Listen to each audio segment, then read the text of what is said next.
Okay, folks, good evening.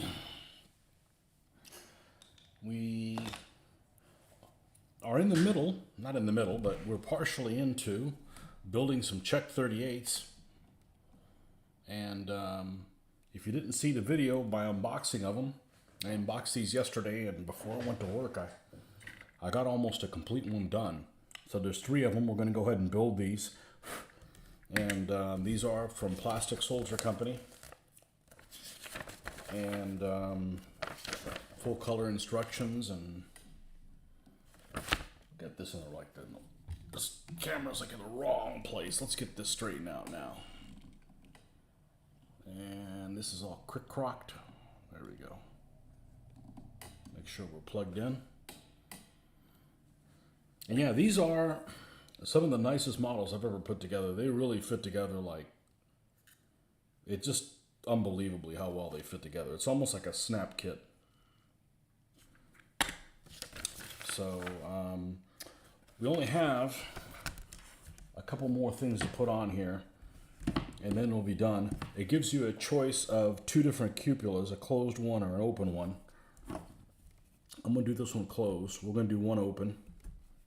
We're going to put a commander in them. And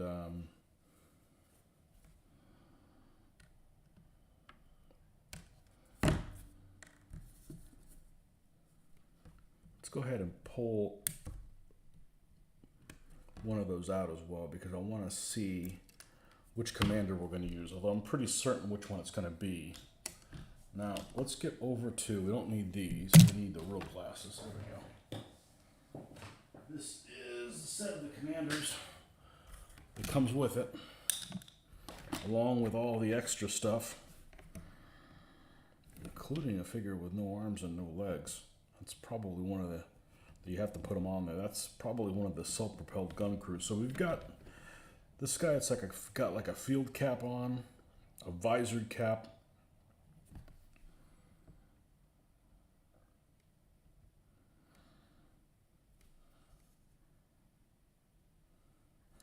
This is the guy that we wanted. We wanted the guy here that has just a field cap.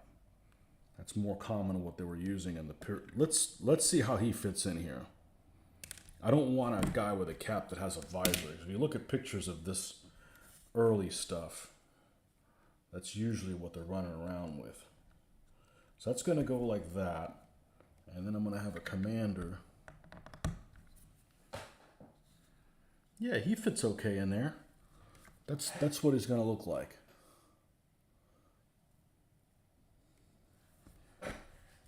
Okay, so we're not going to put this one on this one, but these are the 2 pieces that are going to go together. That's what we want. Perfect. I mean, it's almost like a snap fit thing. Pretty crazy. Okay, so perfect. We're only going to have one with an open hatch on it. The other crew figures are for like the Martyr variants, which we're going to use them on the Martyrs. That was one of the reasons that I ended up getting this, is because I actually own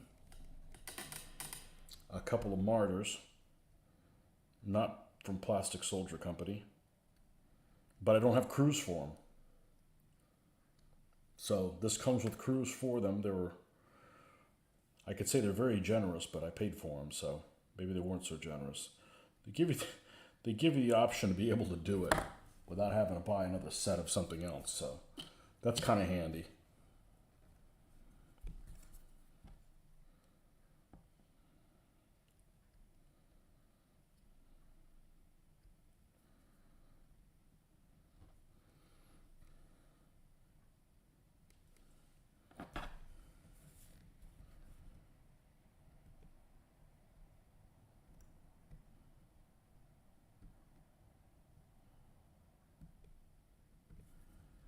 Sometimes these spots get put in less than ideal locations. But still, the plastic is so much easier to work with than white metal.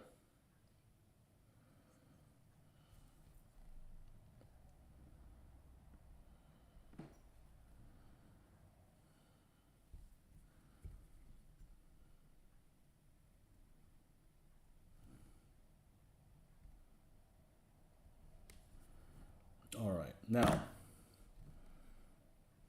the hatch on these things is really weird because it's actually at an angle. So the hatch actually fits, it flips over like towards this back corner, which is really unusual. So that's how it would be closed. So you got to make sure that it matches that way.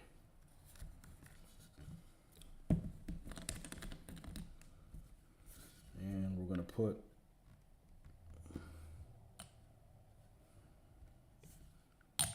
should be enough just to hold it in place.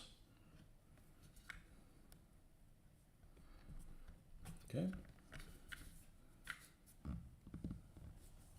And I actually have one of these in white metal from, I think, Raffin. So that'll actually give me 4 of these. And just put him off to the side. What else do we have on here? We got some tools that go on the side here. Yep.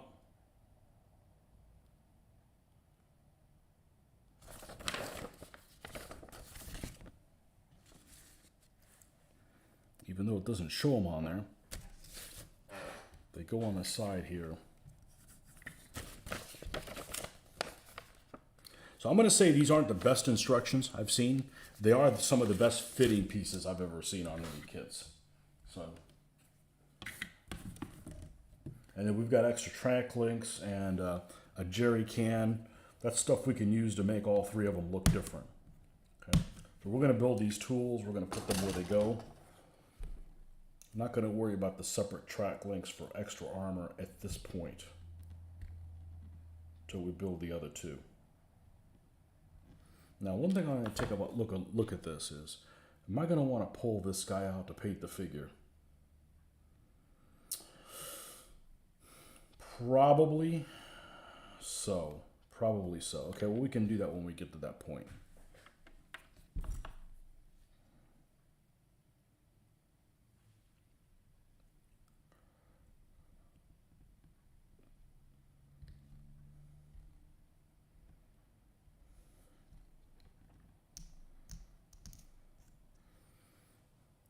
For those of you who subscribe to the channel, there's going to be some more unboxing videos. As a matter of fact, I'm just uploaded another one and it's percolating. I'm not going to give away what it is, but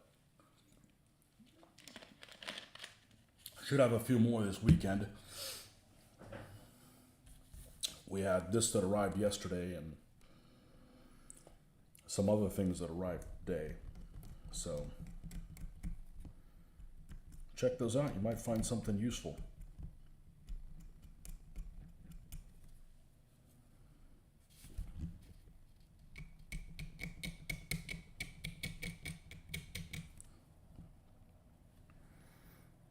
Okay, and these are laying like this. With the tow hooks and all kinds of stuff. Oh, have we started doing this already? The fumbling. The fumbling commences.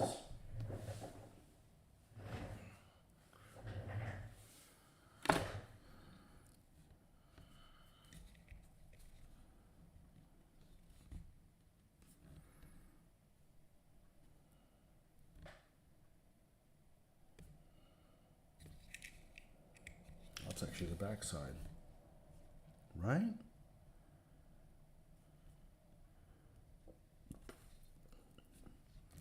This one has the pickaxe to the front. I guess you could put it either way.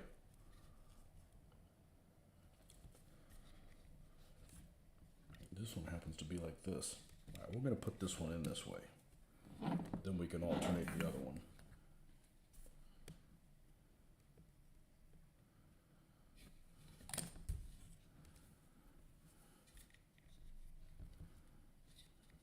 I used to hate this glue as a kid. Weld type cement. Because it wouldn't bond immediately. But I happen to love it. Because it turns all these different pieces of plastic into one piece. And welds them together. Okay, so we've got that on there. We're going to skip the separate link tracks. And yeah, we're good. Now I'm going to fill this up. I'm not going to do that right now. I'll do it in the morning. There's this actual piece is 2 halves that comes around, and you've got a little line there and a little line. It's really all the way across here, but because it comes even with the edge of the hatch, we're just going to fill this thing in with filler. Not a major task, but one Czech 38. And it's, even though it's a main battle tank, it still is a light tank, because here's the T-70 next to it. And the T-70 is actually wider. And the T-70 is a 3-man tank, where the Czech 38 is a 4-man tank. The Germans shoved another guy in there to make it a 2-man turret. So they must get along really well. Okay, one Czech 38 done. Next. All right, so we're going to take this sprue, and let's do this. Let's grab a little baggie. We'll put these extra parts in there. We are going to keep the screws because I'll guarantee these things are going to need antennas.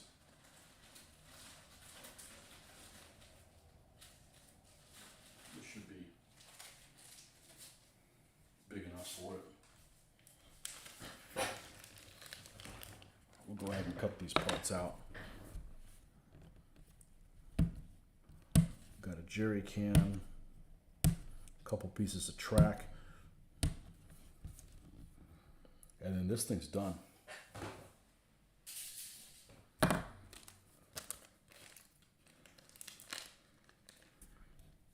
The assembly on these things is super fast. Only thing it takes a little bit of time is you need to clean them up sometimes. Hoffman Samatobin, how are you, man? How you been?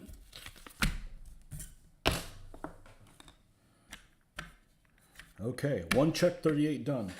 2 more next. Now this set you can actually build the martyrs, but I will not be building any of them. I actually need these for the Czech 38 tanks. But one thing that I will mention is, the crews are very useful. But one thing I will mention is that these are exceptionally well done in that the details on all these pieces, it's a 1-piece gun. That's really amazing. It's really amazing that you don't have these 2 halves where you're dealing with a 75mm cannon. And actually, this is a 75. This is a Pack 40 that is in the Martyr H. This one actually has a Pack 40 in it. This earlier one, which came out earlier, this is the Russian cannon. So it's an even longer caliber gun, and really was a pretty heavy-hitting gun. You might have problems with like a KV or something like that, but pretty long gun. But I have a model of one of these already from Millicast, and it isn't as nice. It's not as nice as one of these, but I have it, and I'm going to use it, but I have no crew members. So these crew members that are standing around behind it will be part of that.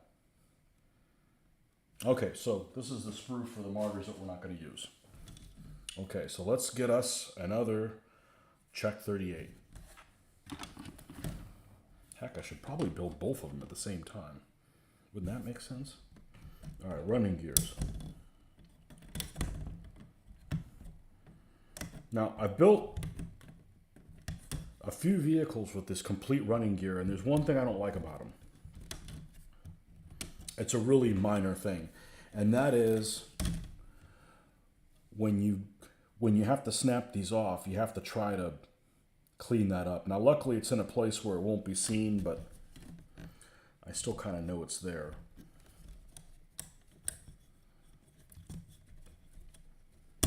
Okay, what's the first step? Let's do both of them at the same time. Okay, we need both running gears, the bottom hole and the top hole. Okay, so there's 2 of those. And I don't have to use these clippers. I just have them. And if I don't use them for this, what the hell am I going to use them for? Give them to Mitch and you can use them as toenail clippers or something. I don't know.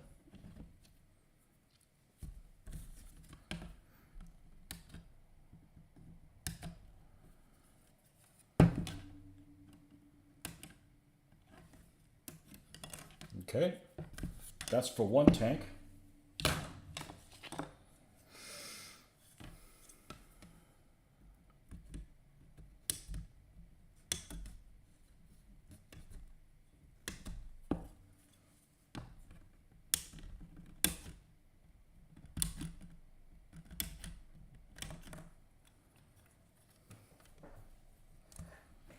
You like that, huh? Had to work that in there.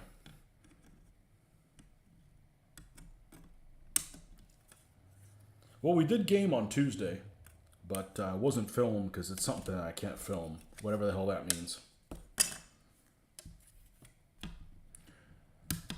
Working on my own stuff, so I'm not going to have any videos of that until it's ready, and it could be a long time.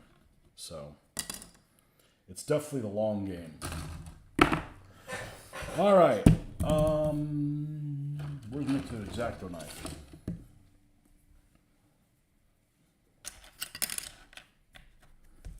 Yeah, this is the only part I don't like.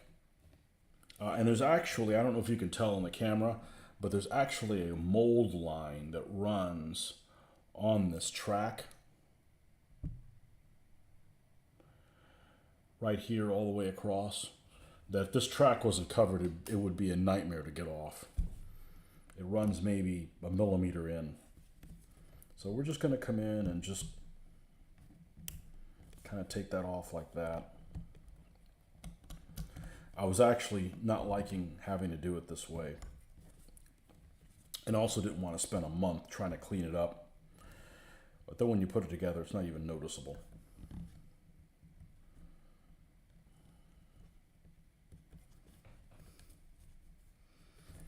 Nordic, how are you, man? Building some Czech 38s. That's what I always call them. I guess technically they're Panzer 38s. I always call them Czech 38s.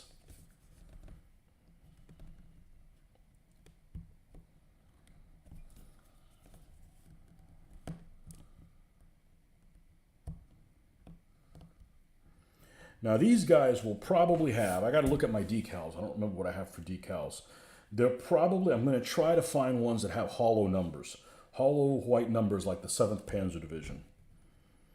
I'm not going to put 7th Panzer Division markings on them, but, and they'll be for Barbarossa. I don't care about 7th Panzer Division in France. That's not my area of interest.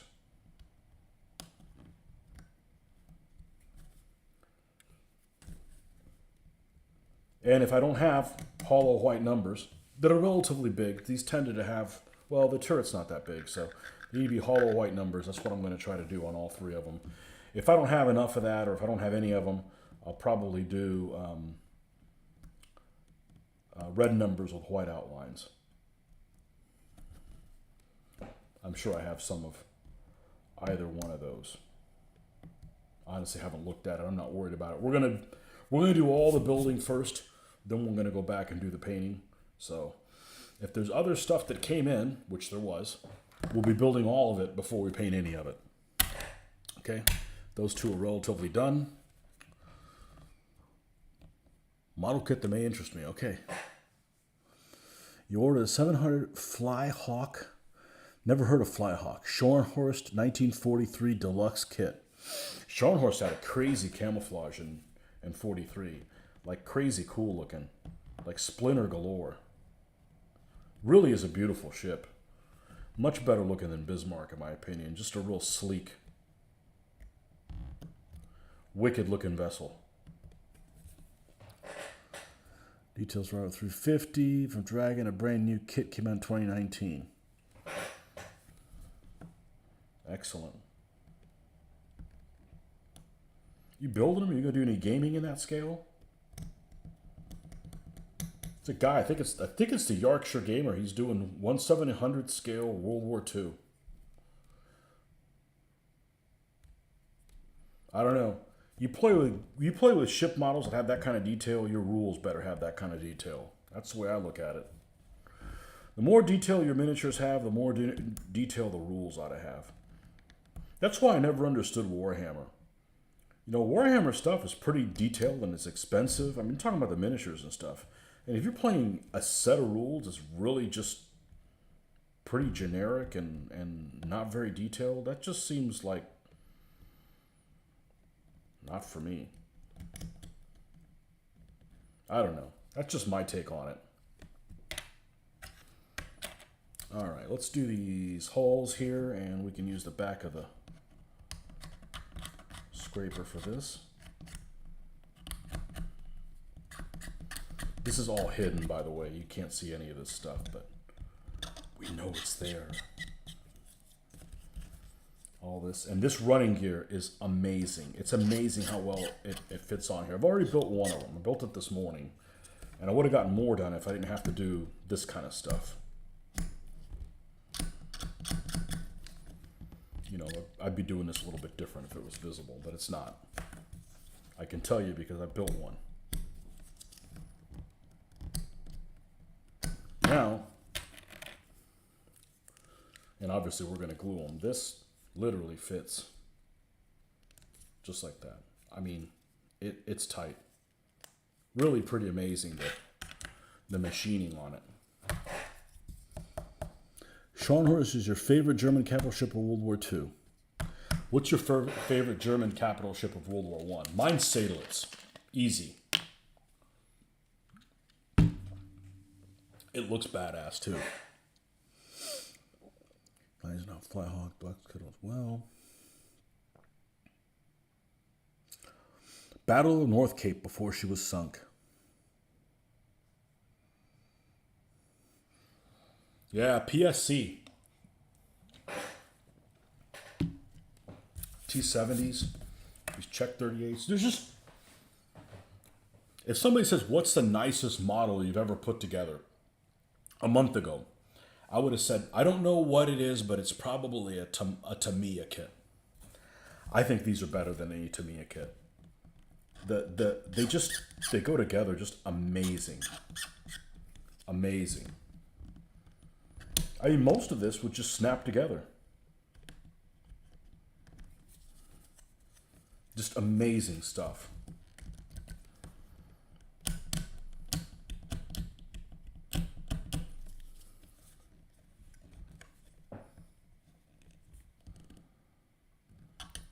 There's a game that you can play on your phone. I know it's going to make it sound lame. It's actually a pretty decent game. It has a couple of faults, and I can recommend it because it's definitely worth 20 bucks. I played it a lot. I got my $20 worth. It is called, I think it's called Battle of the Atlantic. It's made by Killerfish Games, and it's a turn-based game. They make a Pacific one as well, but I don't really care for Pacific stuff. It just doesn't interest me. And it's a little bit more basic than the Battle of the Atlantic one. And you know, you just tell your ships what direction, and you basically a certain amount of time passes and they turn, you know, and you do your thing, and then you have to range estimate to fire. Like, you have to adjust.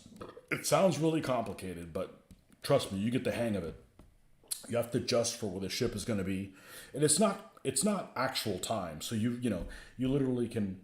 It like pauses, like you move, you do your move, and then you could do your firing from that ship. Then it goes to a different ship, and so forth.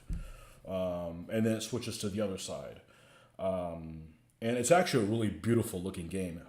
The game has two problems. From the standpoint of being unrealistic. It doesn't have a problem from being fun. It is a fun game. It looks very, very good. The first problem it has from the realistic aspect is that every gun has the same rate of fire. And what I mean by that is when, say you're playing a battle with Scharnhorst, okay? You go to Scharnhorst and you range or whatever, and you hit fire, and then it fires, and you see where your shell splashes, and then it's the next ship's turn. If you're using a destroyer, obviously the rate of fire on a destroyer is significantly higher than the Scharnhorst. It fires still only one shell per barrel. So if you're doing battleships on battleships, it's probably not too bad. Like it works really good for like Denmark Strait, and it works okay for like River Plate. But if you're doing destroyers versus capital ships, the capital ships fire just as often as the destroyers do. That's just the nature of the way the turn is structured, and that's really the only gripe I have with it, surface combat wise. The submarine aspect is kind of hokey in that you have a lot more information than you would, because there are submarines in it and there's anti-submarine stuff in it. But for $20, it's worth it. And it's got some scenarios, like it's got Scharnhorst and Gneisenau going after the Glorious, like they did off of Normandy, not from Normandy, off of Norway, or when they got intercepted by Renown. It's got the Battle of North Cape, which is really, really challenging, because you've got Duke of York and some destroyers on one end, and you've got the three cruisers corralling you from the other one. I've won it, but man, it's difficult as Scharnhorst. It really, really is. You have to basically play keep away. You have to play keep away, and you have to play keep away from one and charge the other. So it's definitely a challenge. It's definitely challenging, but it's a beautiful game, and it's actually available on the computer as well. I just happen to have it on the phone. I ended up getting it when I didn't have a computer at the time. So, the 1700, especially Flyhawk. I've never heard of Flyhawk. Yeah, never heard of Flyhawk, but I'm not really in the know. No, I remember Fujimi, Tamiya. I want to say there's a company called Aoshima that used to make stuff. And then there's another company that used to make like Sky something. They used to make like stuff for like harbors and cranes and stuff like that. And that was pretty much it. And that was, way back in the day. I'm talking like, early 90s. Because I had two 700 scale ships. I had the 600 scale ships from MPC when I was a kid, but they weren't waterline. But I had two waterline ships. The Scharnhorst was one of them, and I want to say the Rodney was the other one.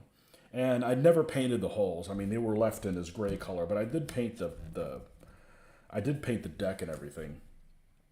But they're long gone. They were.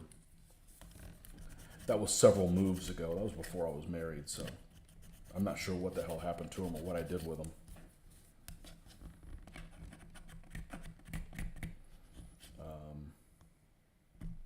I think those were Tamiya kits. But when I was a kid, I would have loved to have a waterline. So I wanted to build them and I wanted to, play with them on the bed or whatever, move them around. That was my first World War II thing I got into was the ships. It was actually when I went to New York, I actually went into a store you guys are all probably familiar with called The Complete Strategist. It's been there forever. And they didn't have a lot of things that I was interested in now, but they did have a copy of a game by Clash of Arms. It was a naval game. And it's Command at Sea, I think is what it is. And they had like a scenario set that came with, it was like a box that was like $140 or something like that. And they have all these scenarios, and including, scenarios I've never even seen before, and with counters and everything. Now I've got the Command and C rules. I don't particularly care for them. I think they don't focus on armor. They focus on like electronics and weird stuff. And I'm an armor guy. I want to know where the armor is at different locations and penetration values, and it's not really well suited for that. It has some of that stuff, but it's very, very kind of vague. It's almost kind of like, it's made by Larry Bond, so it's very harpoonish. So, but they have some pretty cool scenarios for that. And I wasn't tempted to pick it up because I probably will never naval war game miniature again with my own ships. You know, I can't be into everything, and I was already into that. I had probably 500 ships, and got rid of them. There's some of the first things I sold on eBay maybe 15 years ago. Just figured I was never going to use them. And I wasn't really happy with how they looked. They didn't look to the modern standard of doing things. So I'm like, you know what? I don't want to look at these things. I'm never going to play with them. I don't want to play with them the way they look. And maybe one day I'll buy them again. But honestly, I'd more likely do them in 6,000 scale than more than 2,400, which was what all my stuff was. Justin Sobaka, welcome. That is like an angry face. That was me all day today. Then I got home, and no anger issues here. I only get angry when I'm getting paid.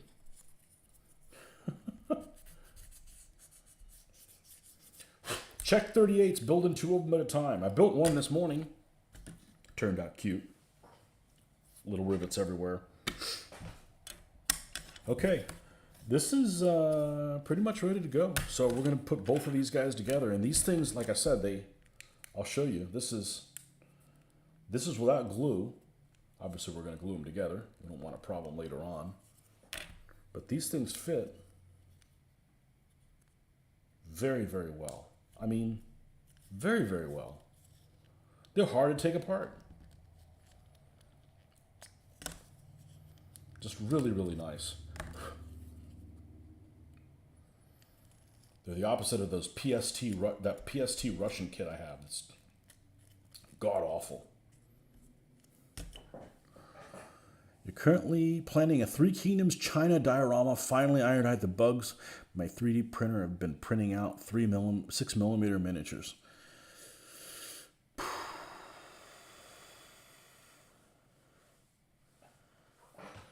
That's yeah, that's something I don't need in my life is a 3D printer. That just seems like a big headache. I'll gladly pay somebody else if I need something, you know. Like if I could 3D print these things, and I actually I was talking to a guy not talking to him, but I asked him a couple of questions on one of the groups that I'm a member of. And he 3D prints a lot of stuff. And he said the 3D printer he has is really good. It's a resin one. And so I looked it up and happened to see how much it cost. And it was like $400. I'm like, man, that seems really inexpensive. But then I don't want the headaches that are going to come with it. And the failed aspirations, you know, like you expect to come home and be able to work on something and there's a problem with the print and then you got to wait another 7. I don't need that in my life. I don't need those kind of problems. I don't need that many things to paint. You know, it's not like I need to build 20 or 30 of these things. So, I don't want my hobby to turn into a stress out. So, what do I think about Rubicon models? Well, they're made in the wrong scale. I'd never even heard about them until a little while ago, and I've seen some listings and stuff for Rubicon, and they're all like 28mm. They look really good. They have a lot of,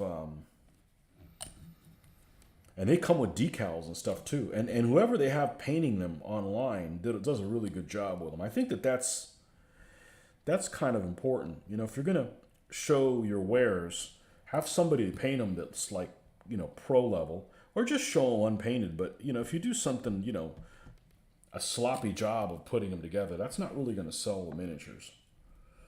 I think that's one of the appeals of Games Workshop stuff. I mean, I don't do Games Workshop stuff, but I could see the appeal of it as like, man, these things look really cool. Well, you know, you're also talking about less than 1% of the population of paints that can paint to that level. So You know, hopefully you don't get discouraged by that. But they do, and you got to see the fit on this thing. This is incredible. This is the top hole to the bottom hole. Look at this. This is amazing. I am so impressed by these people.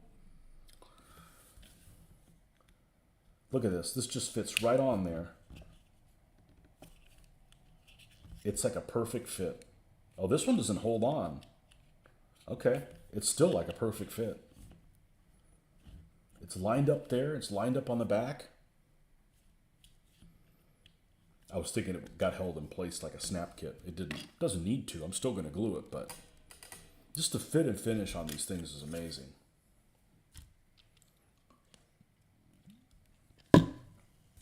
Okay, next one.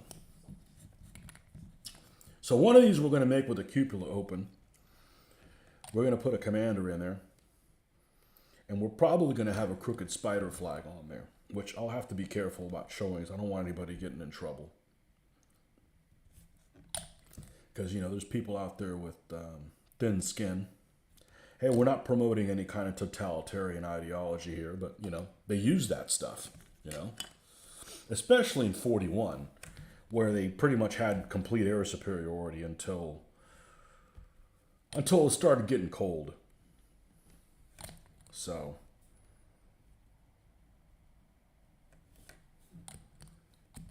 we are going to put some kind of a crooked spider flag on the back of the engine deck.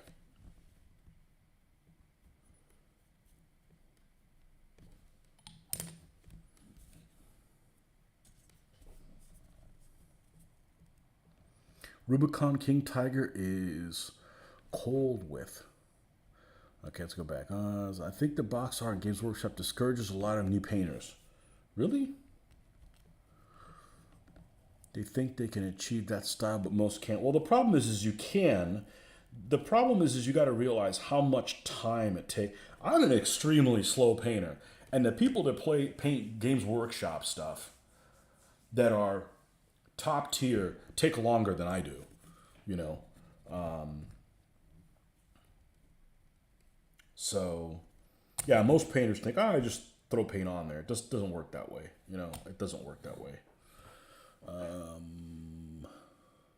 Definitely can't achieve that style. Finished product looks like a container of deviled eggs that got tossed from Porsche turret. I like the Porsche turret better. Which, by the way, I watched a video on it, and it's not really the Porsche turret. Although, we're still going to call it that because everybody knows what you're talking about. What was basically the synopsis of it? Was that basically one was for... The correct name to call it would be the pre-production turret and the standard turret. So what we call the Henschel turret is the standard one, and the pre-production is the Porsche turret.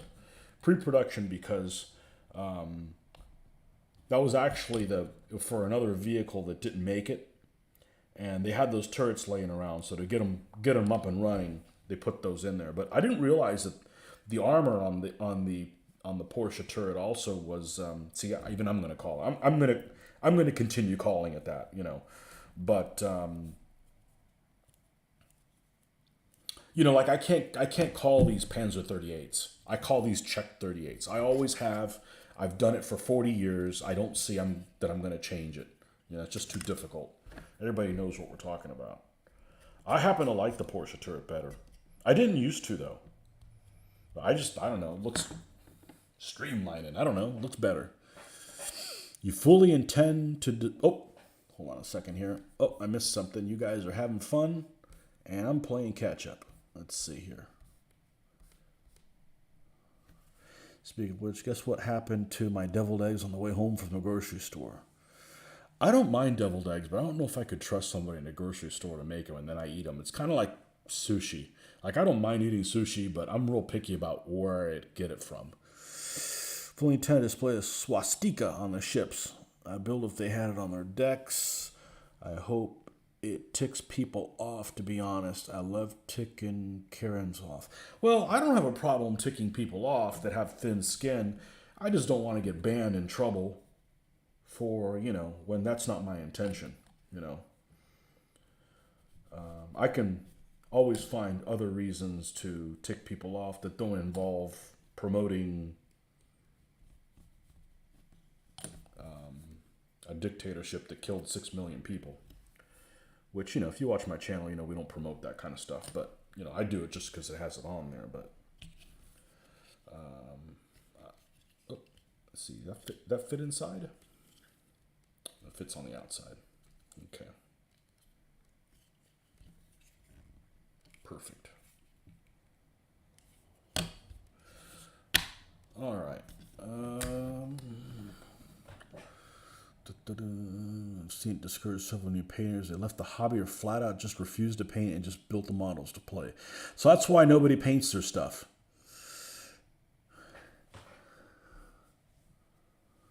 Oh man, here we go.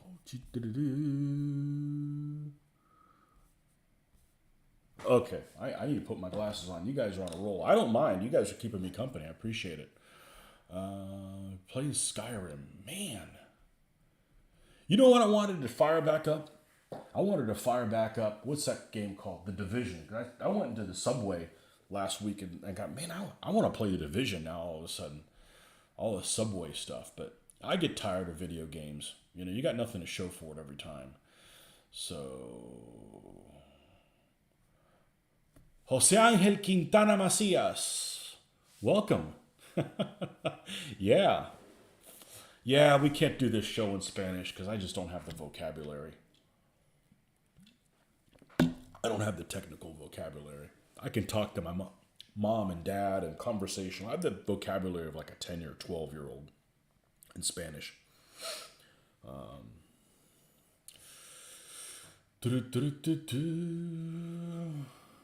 Playing the same character in Morrowind.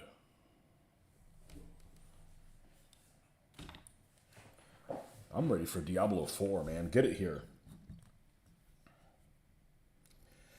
Diablo 4 couch co-op with the family. My family doesn't game, but we play Diablo 4. We play Diablo. Put it that way. We've played Diablo.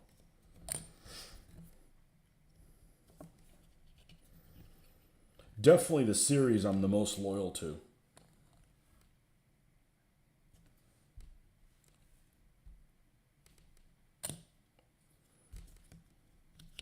Okay, and then this guy goes on here.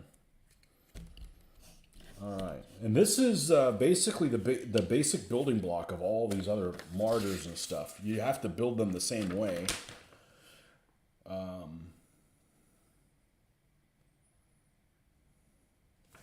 Actually, once we put the front plate on there, which is what we're going to do next, and we're going to put that machine gun on there, which it is a Czech machine gun on the front plate. All the other ones would split off from there. But we're going to do these all as Czech 38s because we need them. We need them as main battle tanks for the scenarios I plan on running. That's one reason I don't like video games. You have nothing to show for it, your time investment. And sometimes they're just frustrating, you know. It's good for your English skills, good. Yeah, probably the best way would be if you spoke English and I spoke Spanish. There's a guy they ran into from Spain that was doing a game online that you could play DBA, and he's like, he wanted to play with virtual tabletop. He's actually one of the guys that created the I forget exactly what it's called, but almost like the DBA mod for the virtual tabletop game. So he knew it really well, and I know DBA really well. And he wanted to learn how to play it because the people in Spain were not comfortable with the 3.0 version. And, you know, but he speaks English better than I speak Spanish. The problem with this Spanish is I just don't know the technical words for different things. And I asked him, I said, like, for instance, what the hell do you call a crossbowman in Spanish? And then he told me what it was, and it was a word like freaking this long, you know. But that one I do not know. But, you know, obviously, if we're talking about other stuff, I do. But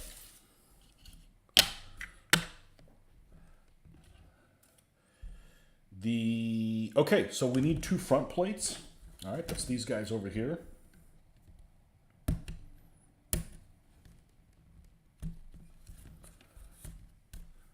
And this one here is the Czech machine gun that goes in the hull.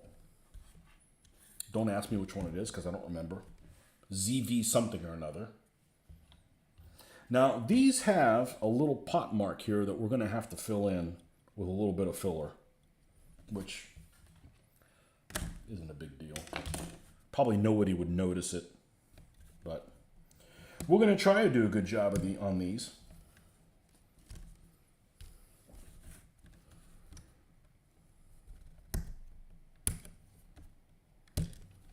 All right, here's those parts. Let's clean them up.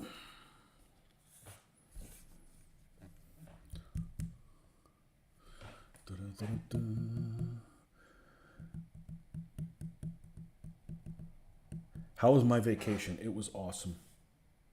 Other than the way back, we couldn't land on Sunday night here in town because the fog was too heavy. So we had to spend the night. I had to miss half a day at work, which is a nightmare. I don't enjoy missing work when it's unplanned. It ended up being okay. The place did not burn to the ground. I ended up fretting for no reason, which is probably the only time it's ever happened. But other than that, the weather was excellent. It was just awesome. I can't wait to go back. I really can't wait to go back. In my daughter's words, this place is awesome, but I'd hate to live here. That's exactly right. And I think I need to burn my shoes. I won't wash my sneakers. But I thought it was awesome. I also had a really low opinion how it was going to go, and it was just the weather was just ideal. Now, when you went indoors, it was horrible because of the heater and stuff. But just being outside, cold and moist, it was just amazing. Just absolutely amazing. Gladiator 2 is going to be happening? Who's in it? Depends who's in it. There you go. Evidently someone named Paul Mescal. Well, I'll be honest with you. The only thing I have seen Russell Crowe in that's worth a damn, in my opinion, is Gladiator. And he was like perfectly cast for that. I know people like to say that, Joaquin was a good cast for, a megalomaniac Roman emperor, but a lot of people can do a megalomaniac guy. I thought that Russell Crowe was awesome as the Spaniard. So,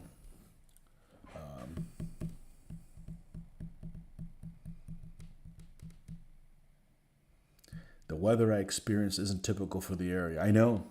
So apparently the week I went was frigid cold. And we left on the 29th, and that's when the weather started going south. And New Year's, the people that were silly enough to go to New Year's in Times Square, because we literally stayed in Times Square,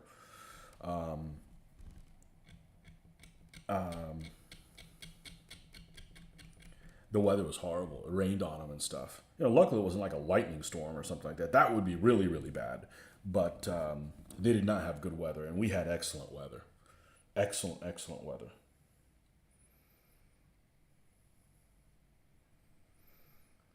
But the only thing that went not according to plan on our trip, and it wasn't a big deal because my daughter didn't make a big deal out of it, and I had already been there, was we went to the Museum of Natural History. You just literally couldn't do anything. There was just too many people.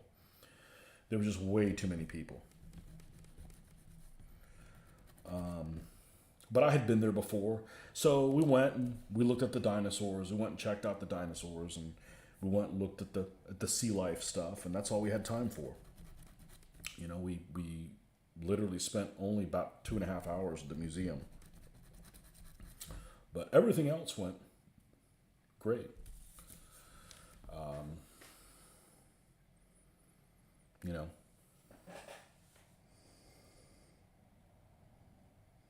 was minus 25 a week ago, and yesterday it was up near 60. I would have hated that. I would have hated if it was 60. Now, what I can't understand is, you know, New York, full of Yankees. Why are they such sissies and run the heater anyway? I absolutely hate the heater. Like, let's use an example, okay? All those days I was up there, I think the warmest day was maybe 37, 38. So it was between 20 and 38, okay? That's fine, you know, you wear a jacket, scarf, you know, no big deal, right? But you go inside the building and they have the freaking heater at 74. Like, what does that make any sense? Like, don't even run the heater. Like, you're wearing tons of clothes, so what are you going to do? Be run around naked? You know, and I'm talking about, you know, not in your room. I'm talking about, you know, like a restaurant. There's no reason to run the heater. You know, if you don't run the heater, it's not going to get colder than mid 50s in the restaurant, you know? I don't see what the big deal is. The heater is just so unhealthy for you. So I literally felt like I was getting sick. And then I would step outside and be like, oh, this is great. So I wanted to be outside.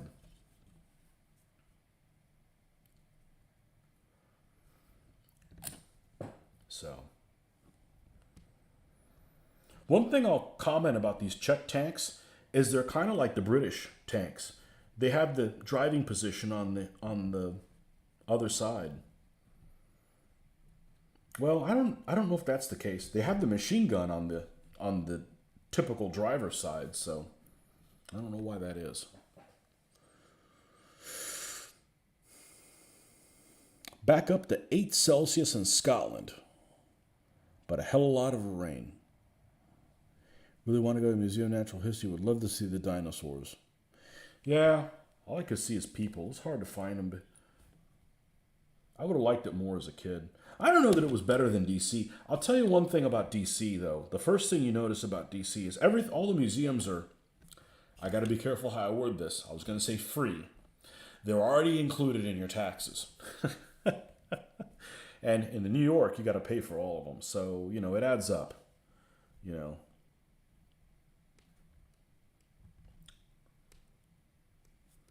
I don't know if it's any better than the Smithsonian. But we did go down to the 9/11 memorial. Didn't want to go to the museum. Didn't want to go into the new building. I wouldn't have put the new building there. You know, there was some people that were, you know, there's some things that are just unwritten that nobody should have to tell you. Like, you don't take a picture of the 9/11 memorial while you're smiling. I mean, it's kind of a no-brainer. My daughter actually brought this up. Like, why would somebody do that? I don't know. It's like, you know, it's like playing Highway to Hell at somebody's funeral. It just doesn't make sense to me. You know, it's like a no-brainer. So I didn't want to, you know, I don't want to commercialize any of that stuff. I wouldn't have built a new building there. I wouldn't have built the Freedom Tower there. I would have just put it somewhere else and just leave that area the way it is, you know. But nobody asked me. So you built the Martyr H version with my third printer. I tried all the versions so you can get 9. Excellent. Well, that is a good idea to do that. The Martyrs are all over the place, you know. I have. God, where is it? I don't want to go digging for it, but I do have the 3, the one that's the top heavy one. This one, I do have one of these. I have, and it's by Millicast, so it's actually 1/76 scale. I also have one of the world's ugliest Wehrmacht vehicles, which is the Panzer 2D. I'm sorry, the Martyr 2D. It's ugly as shit. It's like, you know, you and your buddies put it together while you were drunk with plywood. That's what it looked like. Maybe that's how they designed it. I think the best looking Martyr, this one's not bad. I think the best looking one is the one that's on the Panzer II chassis. That's the mid compartment one. So it's similar to this one. I think that one's just called the standard Martyr 2. And I don't like the M at all. The one that has it all the way on the back. You know. I don't like it at all. How would it help playing at your funeral? Some people not far away were flooded out. The water's not a problem. It's all the crap that comes with it. Crap, you'll be back in a few minutes. Any parole officer show up? Hey, somebody out there that watches this has a parole officer. All right, let's put a couple turrets together.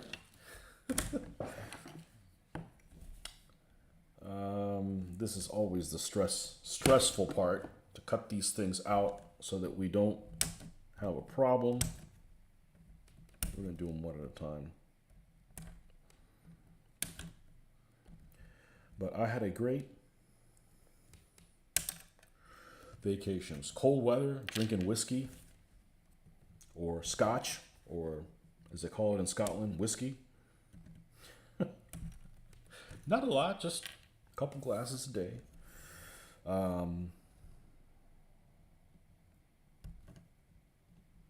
People were all right. People really don't know what you do. You go to New York City, you hold the door open for somebody. People don't know what to do with that. Nah, there was a lot of people from out of town like us. You know. Where did the back of that turret go? Just sling out here somewhere? You can't have anything nice. Stuff flying everywhere. Yeah, the Martyr on the 2 chassis. You know which one I'm talking about. The one that has the decal. It had a name for it, like Cole something or another. It looks like basically like a Chinese Mickey Mouse.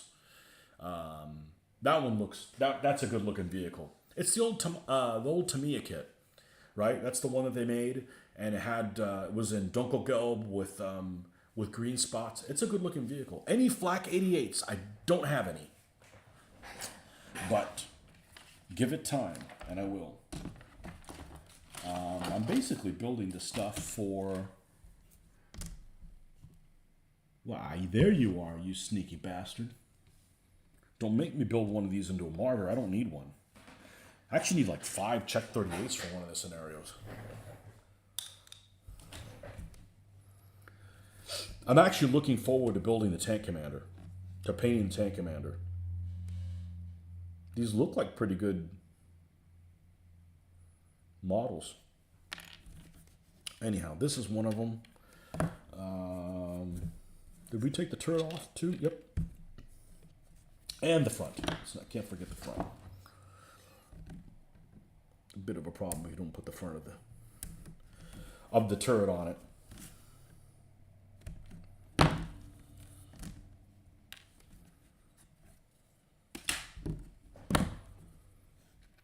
All right.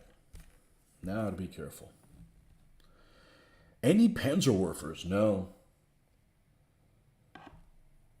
No, those Panzerwerfer 42s? That's a cool looking vehicle, actually.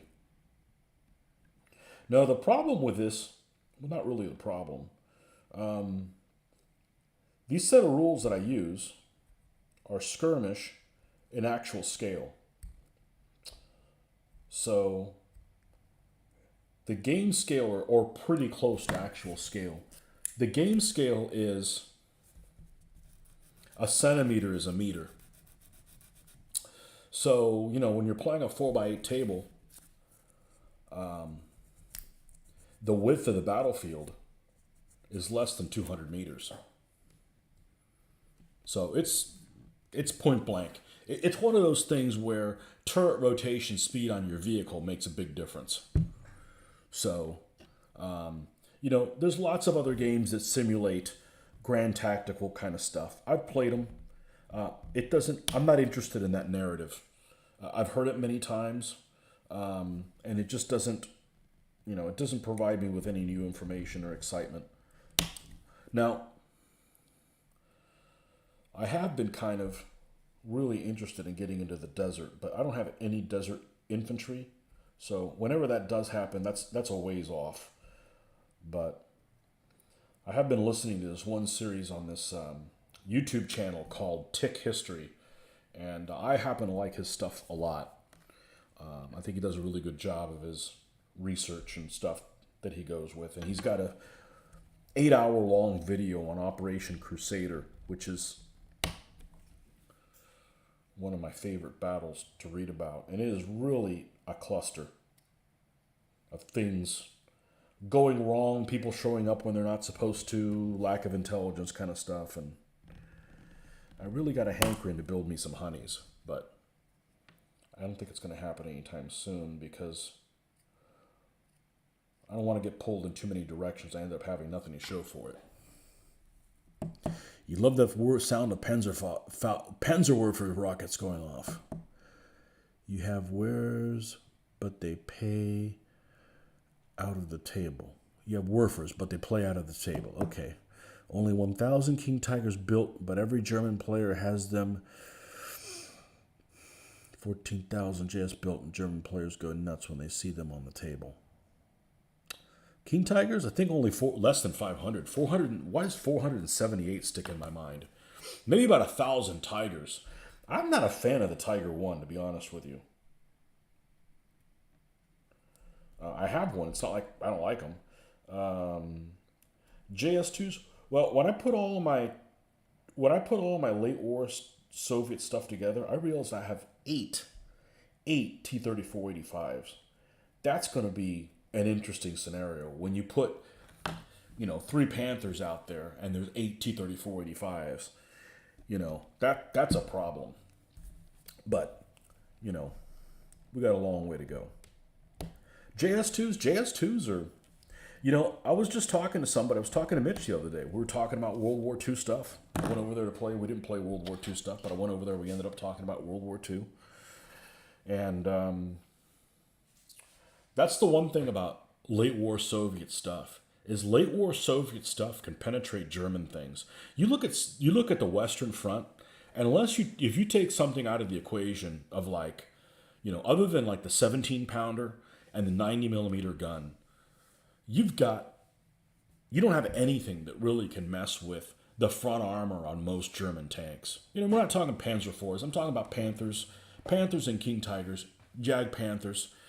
76mm gun just doesn't get the job done. Now, it may at these ranges, but generally speaking, you got the Eastern Front, 85mm cannon on a T-34-85. That's a problem. That's a problem for a Panther, So,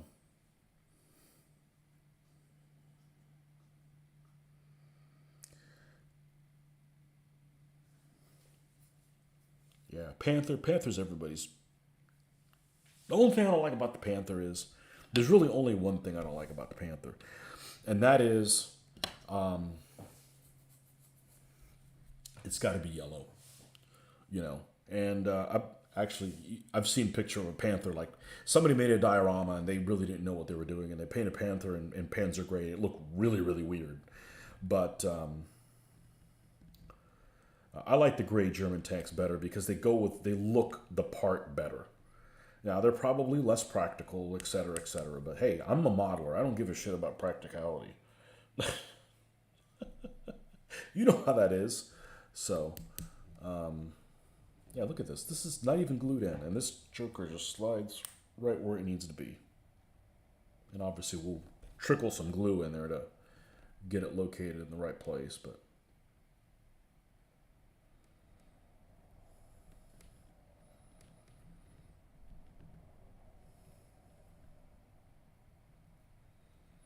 Panther's just basically a German improved T-34.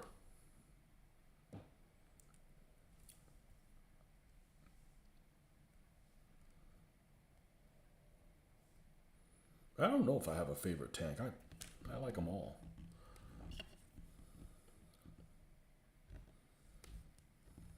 I'll tell you what I don't like. I don't like early German Panzers that don't have the little turret, the turret overhang. So like a Panzer IV-D that doesn't have the turret compartment in the back. That's why I don't do France. I don't have a problem with France because of the French. That's actually a reason to do it. That's kind of cool. The problem is that I just don't like those German Panzers that just look wrong. I'm gonna have to open this up a little bit. Uh-oh. There we go. Did we just drop it all? Jeez. If I'm fumbling this much, I know how much other people be fumbling. I don't have the fumbling gene. Okay, this goes así. Okay. Esto así. Okay, and we'll close it up like so.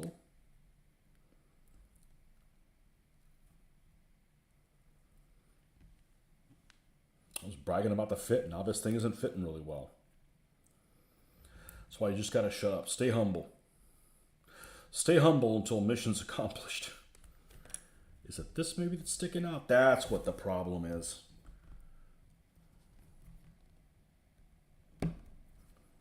That's what the problem is. Yeah, so I can't stand Panzer IIIs that don't have the little turret thing. Even though I have two of them, I unintentionally bought them. I bought them as Fs. I'm like, oh, let's have a 50 millimeter gun.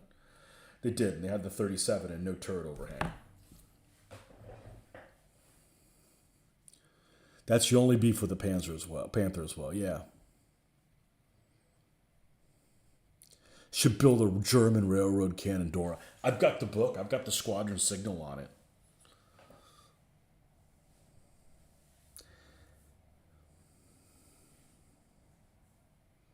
Only kits you can brag about being perfect fits are Tamiya. This fits better than Tamiya kit, and I'm a Tamiya fan. Don't get me wrong; they have the best instructions. I remember the first one I got had like little humor, had cute little guys, in the corner and stuff like that, drawn. Best instructions ever. But the fit on these is better. It really. We're just gonna keep doing that, aren't we? All right. You know what? You're getting glued first, asshole.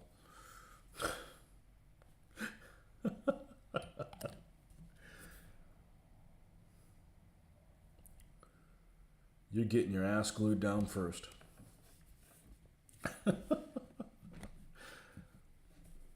I am a Tamiya fan. There's no doubt about it. And these things are better. Fit wise. I know it's hard to believe.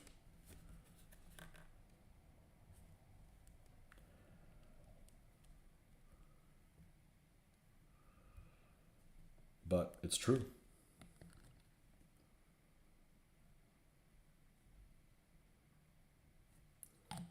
Which is why I don't buy. There's no good reason why they don't build cars in the UK. You guys can build this stuff just great. Just have the Plastic Soldier Company people put the cars together. All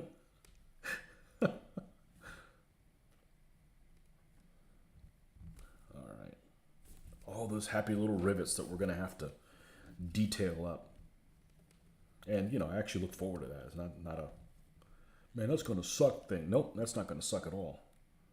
I look forward to it.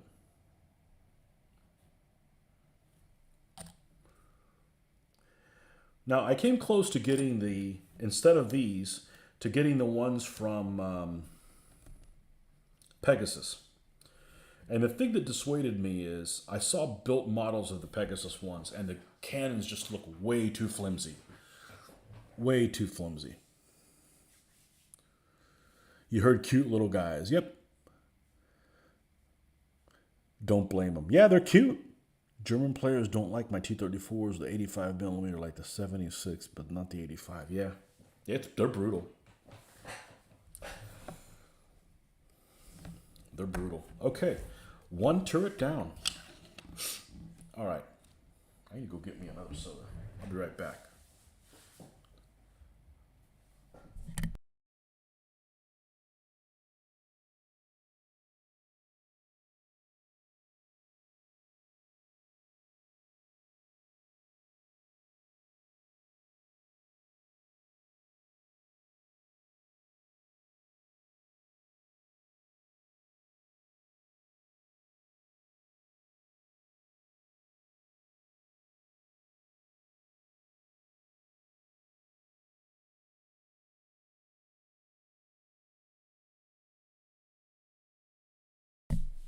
Okay.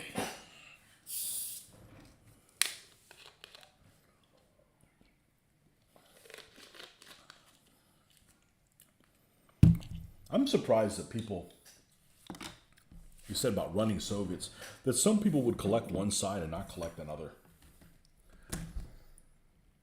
Maybe that's a Warhammer thing. I don't know. It just seems really weird. I've always collected both sides.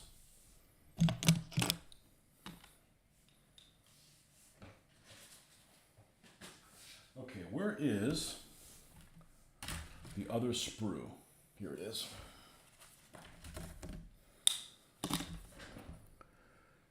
Okay,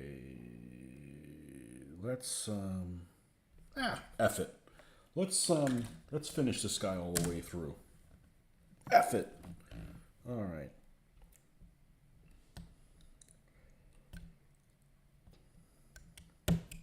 Into the barrel. And this is the turret machine gun, which is very deep. Has a very deep back to it for some reason. And here is the rear engine. I don't know what I'm doing. It's actually quicker to do it with this. And it forces me not to try to get too close to it anyways. The muffler.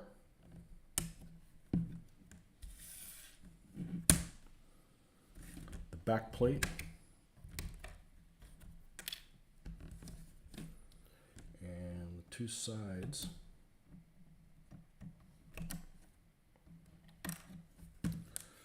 These just came in the mail yesterday.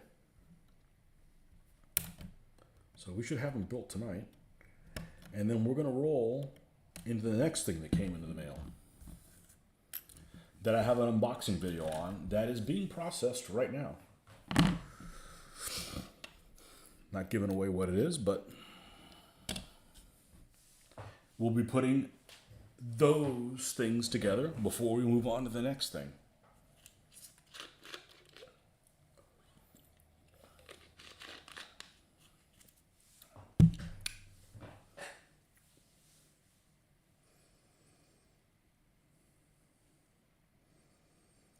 Flames of War groups actually made up of all Warhammer players. Most of them only ever had one side they collected. It's a Warhammer mentality. I don't get it. I mean, think about if you're only going to have one side. How the hell do you decide what side you're going to have?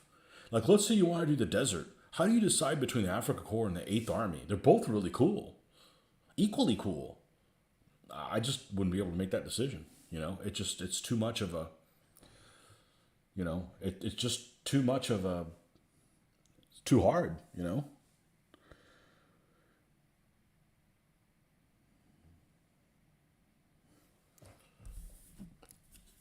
Every side has cool stuff, you know.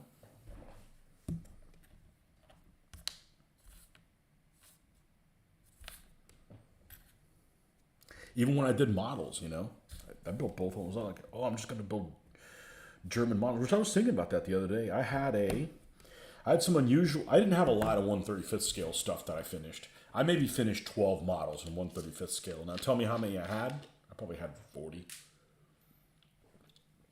Only finished 12.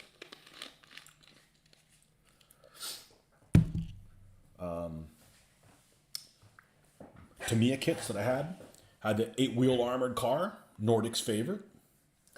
I had a Panzer IV-D. I painted it for the Africa Corps, but I painted it gray, okay? And then I heavy weathered it, so it ended up looking tan.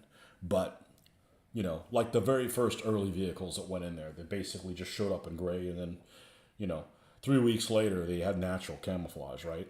They're perfectly blended in with the terrain because they're of the color that the terrain is. What else did I have? I had a Panzer III-M at Kursk with the side panels on it, and it was it had like a green spider web camouflage on it. I had a Jagdpanzer IV with the L48 cannon in it, not the super long one, and it was painted like the that one picture that you can see with the Greyhound Division on it at Normandy, 116th. I had a Panther that I turned into a Panther D at Kursk. I had the Tamiya Panther and bought, I don't remember who the hell made it, but they made the resin turret and and the road wheels that had only 16 bolts instead of 32, and I had to add the machine gun plate instead of the ball mount for the machine gun, because the Panther's a Panther A, so I backdated it to a D. That may be it. That may be it that I had Tamiya. But I had a Polish company that made a, well, now it's not that impressive, but this was like in 1990. I made a 7 TP. I had a obscure company that made a T60, Russian light tank. I was thinking about that T60 the other day. It's hard to find somebody that makes a T60 in this scale. There's a company called, I want to say Ace, but supposedly their kits are not Ace at all, more like Ass. When you're a modeler, more than a player, I have models from all sides. Absolutely. Yep. Yeah, it's the way you learn about history. It's how way you take part in it is, play different scenarios. And you can't appreciate the good things if you've never played with the ones that struggled. I had an Italian tank model, I think, too. But way back when, all the 72nd scale stuff was all ESCI, or ESCI. We always called it ESCI. But their stuff is... Many of their things are extremely primitive by today's standards. All right. We actually need a new blade because the tip on this one is kaput. And we're going to need that to start off the hole in the right place so I can drill it properly.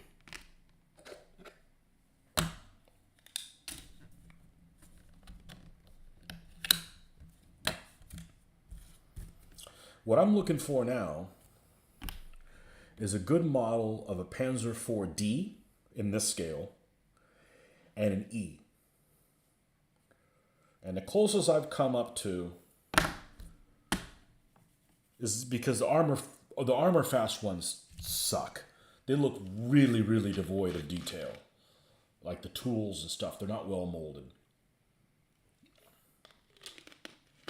Is a Polish company called Mirage, but they run about $25 a piece, so I don't need one that badly just yet, but I would like to get one of those. I ideally like to get 2 of each, but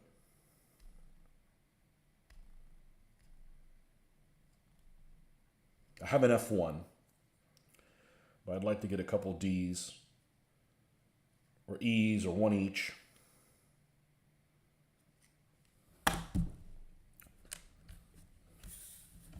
Again, it's something I'd like to do. It's not necessary.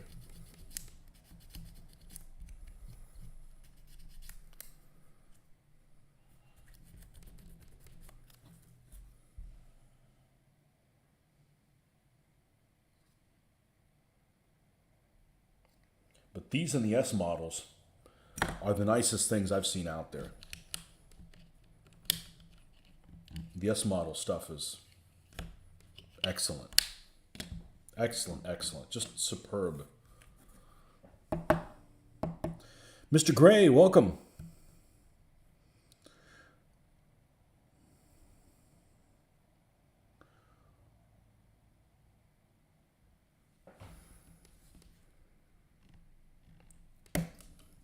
Anybody going to Historicon? I heard the room block already sold off in one day.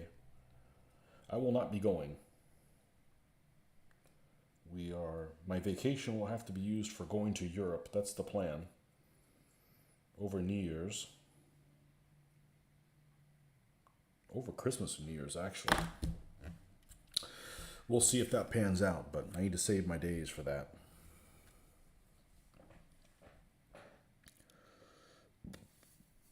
Full Swedish battalion of S-tanks. Aren't those cool? S-tanks are cool looking.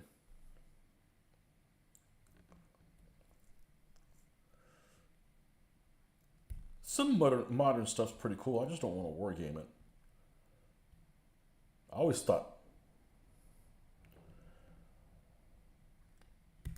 chieftains look really, really cool.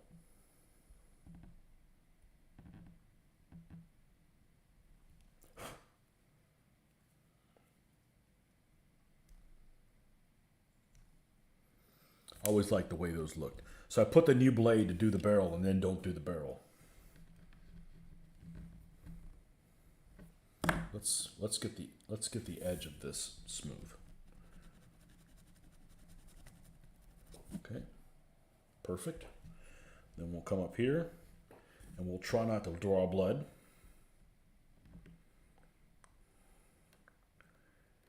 And get her started.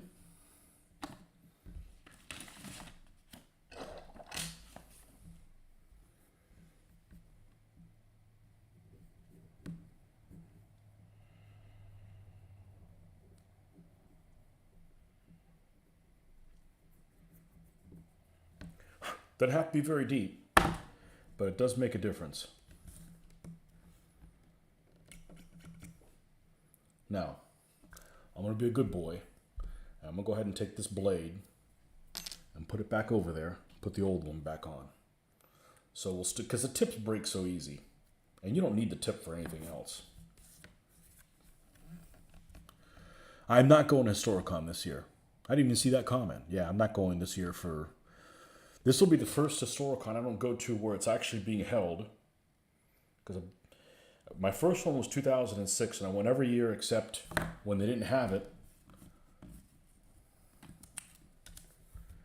in July, right? Because I think one year, like the year before last, they had it, but it was in November. It was at fall-in time period. And not going this coming year. Not going in 2023. So... But it's not a surprise. Like, I knew last year I wasn't going to go, so.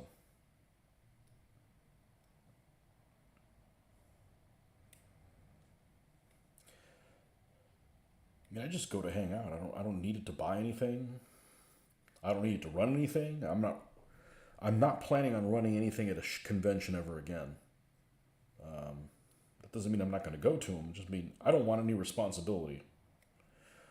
I want to be like the rest of you guys have been forever. Irresponsible.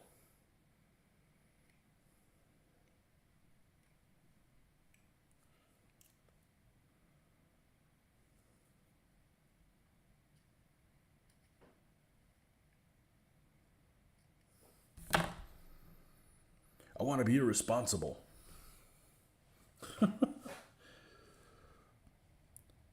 Merkava. I can't get excited about the Merkava. Now, I could do 73 War stuff. Super Shermans and Centurions with a 105. That Israeli stuff is cool. I just can't get into the Merkava. Too modern, I guess.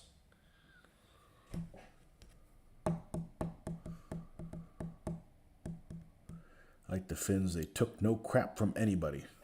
Hardy people.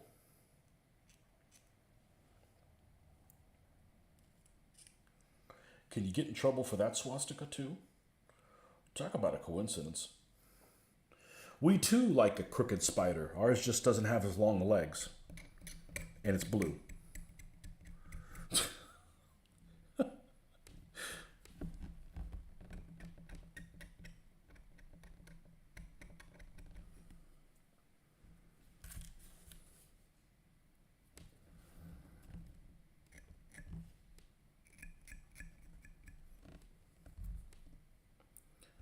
They got a mod for that. God, I can never remember what the name of that video game is. Hell freezes over. I don't know how to call it. Gates of Hell, Ostfront for the Finns, and I haven't gotten it yet. Hard to get excited about people that don't have their own tank. I mean, sure, they got some Stugs, but basically all their vehicles are captured Soviet stuff. Germans gave them some Stug 3s later on. Gave them, let them buy them, whatever it is, however you want to do it.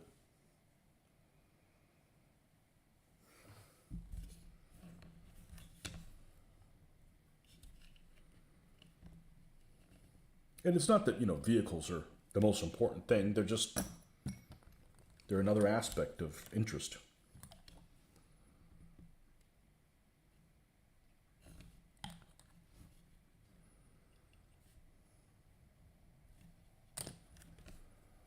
The Finns in ASL were awesome.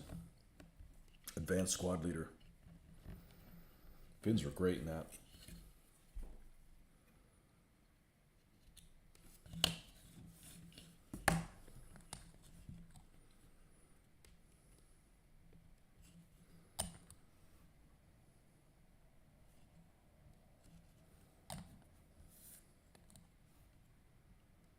I was playing a scenario the other day, and the Spanish Blue Division's in that game. Of course, the only vehicles they would have some, I think, had some Stugs. The only armored fighting vehicles that they had. Should say that. Okay, that goes there.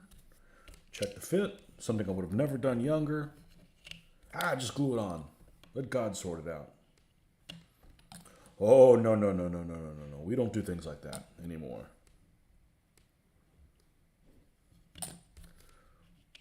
We do not do things of the sort.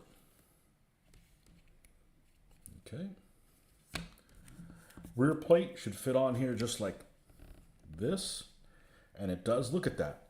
That is an incredible fit. This just blows everybody away. The S models are this good too. Except those are made in China. This is made in Britain. Your guess which one's my favorite of the two.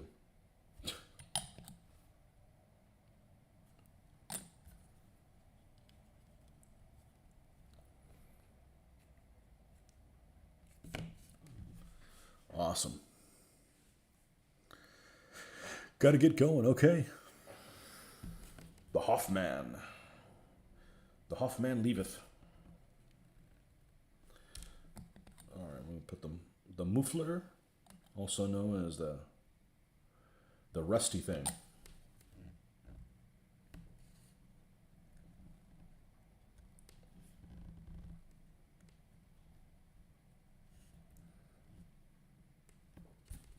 What time is it? 9? Yeah, we'll definitely be able to get these two done.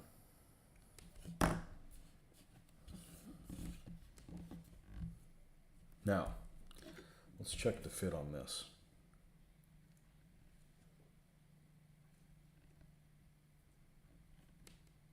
Perfect. And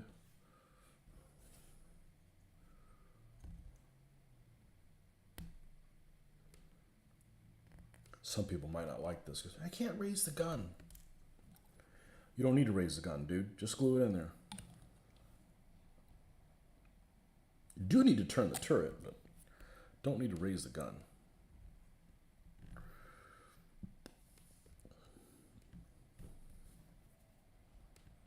Make sure you put it right side up. That recuperator's on the top.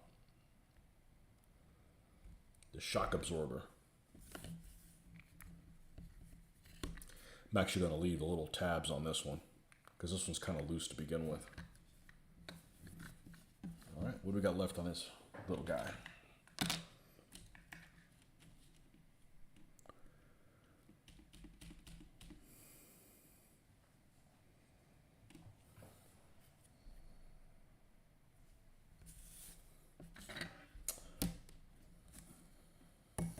Let's do the same thing. Let's take these tools off, so make sure we don't knock that down. I wish they had this Tamiya glue. They might have had it, but I mean in this container, and they may have had that as well, but they didn't have it at the store that I had, because this applicator is incredible. This tiny little thing is amazing. I always use the testers. And then after a while I used the testers weld cement. And then after a while I like this stuff too. Microweld, made by the same people who make Microset and Microsol. And this stuff smells like oranges. It smells like an orange rind. I mean, it smells good. Not to sit there and, you know, deodorize. It's just unusual to, I haven't messed with plastic glue in years. And then it's unusual to work in an environment where there's things in the hobby that actually have a smell to them because, you know, our paint doesn't have any smell. So, anyhow, now these tools, I may actually take one of these and flip it the other way around because all it is just a shovel and a pickaxe and stuff. And they're like this on one side, so why couldn't I just flip them the other way? Just to add some variety. I could flip them inside out.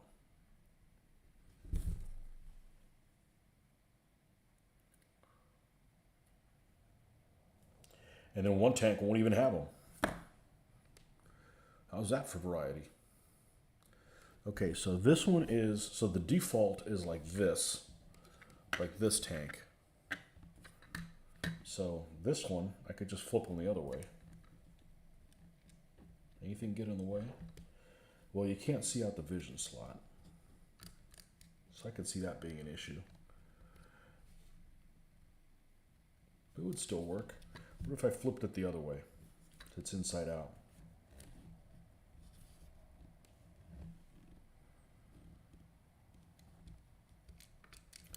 I'm going to punt on that. I'm going to look at some pictures. I did one the way it's supposed to. That way we could do all three of them differently. This one going to be the command one? I think so. Let me do the command. Let's take the commander out. And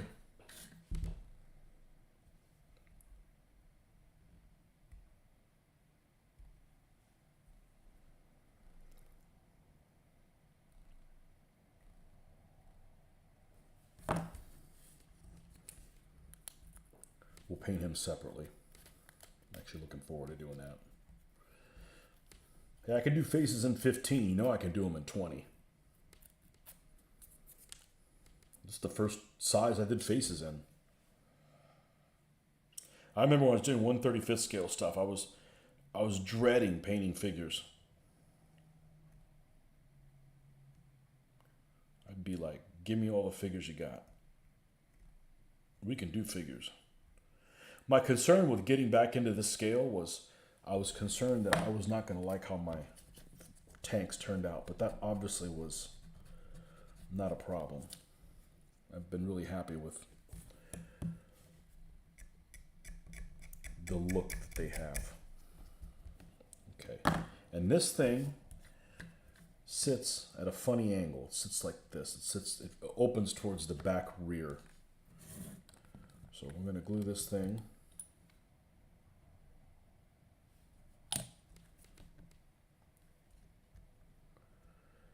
Like such.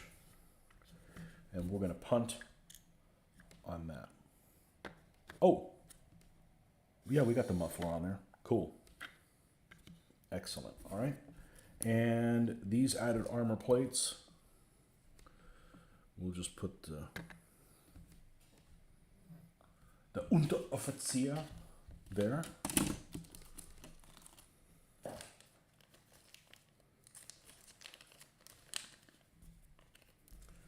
Jerry cans, extra stuff. Okay, last check 38. Anything left here? Just the two hatches. All right, well, I'm gonna go ahead, so we have an empty sprue. I'm gonna go ahead and take this off. And we will save this for antennas. I'll guarantee that these tanks have antennas that I'm gonna have to create some kind of rudimentary thing on there. I think that adds a lot to the look of the tanks, is having an antenna that is just waving at passers-by.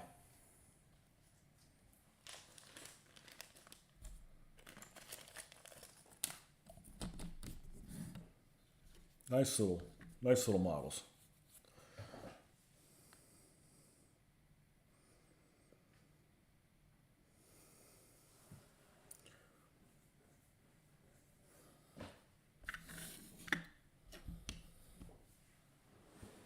What part of Spain?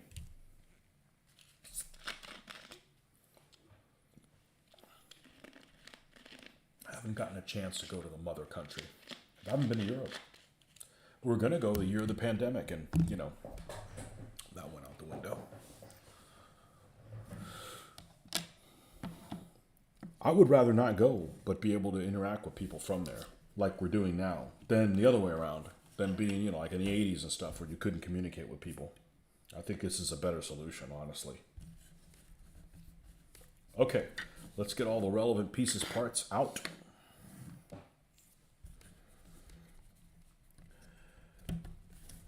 Oh no. Oh no, we bought this thing. We're going to use it. Andalucía. Okay. That's supposedly where some of my family comes from. Near Écija. My dad went 3 times, but I didn't get a chance to go. I was already of the age where I had responsibilities and had to go to work, so I think they went 96, 98, and 2000, if I remember correctly. We're supposed to go there on a cruise, and it's gonna go to Malaga, Valencia. Where else does it go?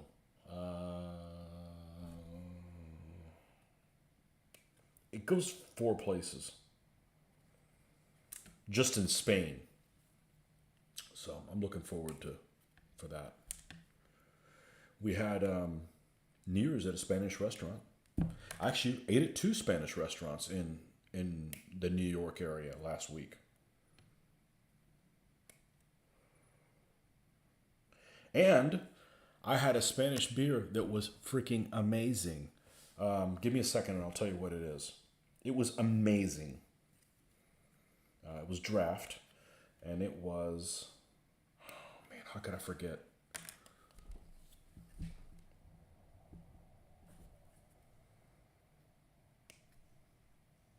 I forgot. Damn it, man. How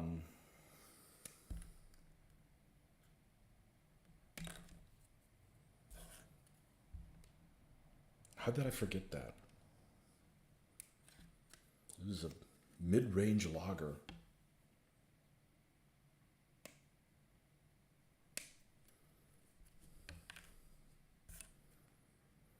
It might have been called Andalucía. I don't remember.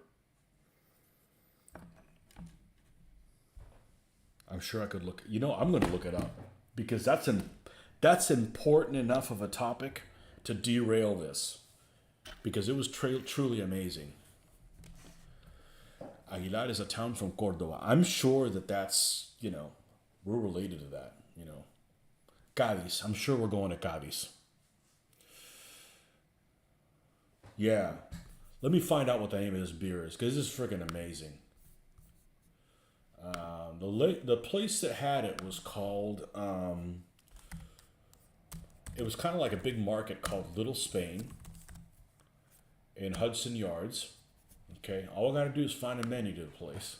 Guaranteed, I will find it.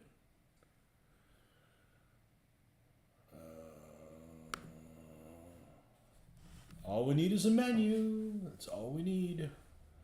Restaurants. Let's go. That's not Spanish diner. La Barra. Okay, give me the menu.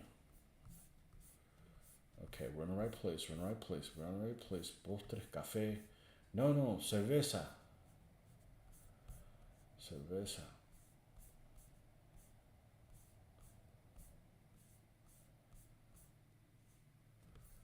Beverage menu. Here we go. I'll tell you what this stuff is. Alhambra 1925. It was awesome. It was awesome.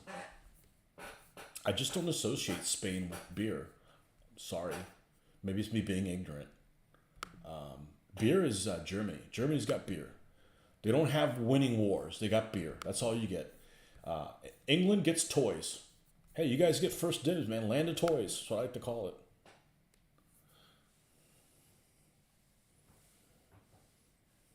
Aguilar is close to Montilla.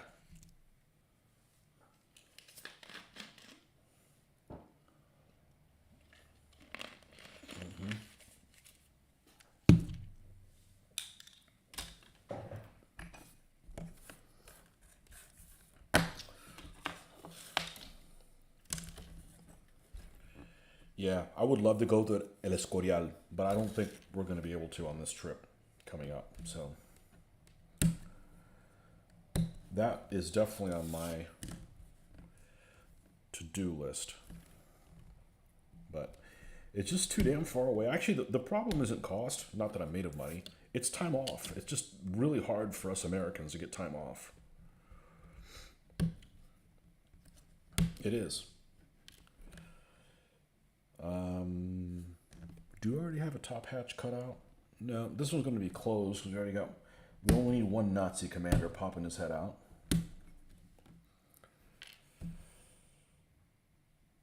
Okay. Tools. This is tools that we're going to punt on as well. I'll make some pictures. Okay, these. I'll guarantee all these spare tracks will get used. I just need to. I did the same thing with the T-70s. I didn't add any of the spare tracks on the T-70s because I had to make a decision. And then this is an open hatch that we're not going to use on this vehicle. But now, this thing is empty. And where is our container?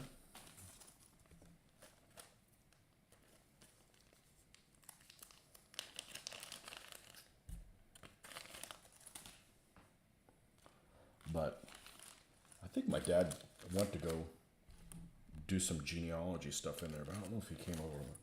My great-grandfathers came from Spain, so they went to Cuba, and that's where my dad was born. My grandfather and my dad were born, so. My dad said, I think one time, one of my great-grandfathers was a colonel in the Spanish army, but he wouldn't tell me which one, so I figure it's about the turn of the century, something like that. It's a beer from Granada. It tastes good. It's excellent. It is excellent. So it's been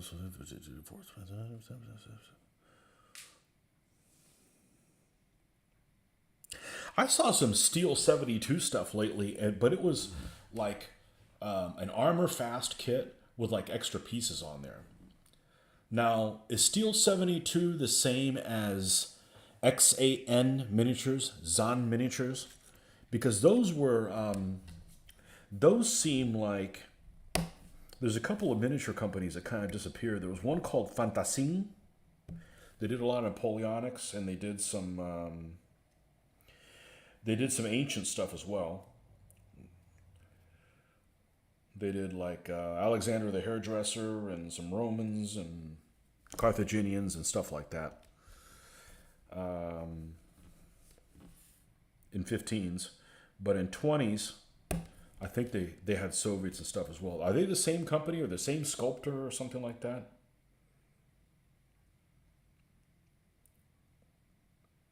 I got so many figures. I don't need any figures. And a lot of the figures I have are actually out of production because I bought them when they were brand new, and the molds apparently went to crap. There were a company called Battlefield Miniatures, and I have a whole set of Stalingrad and Stalingrad Germans and Stalingrad Soviets, and they have like 50 or 60 individual figures. Not one of them is the same, and that's what I want for my game because they each have the name on them, their character's name. It's almost like a role-playing game, so to speak.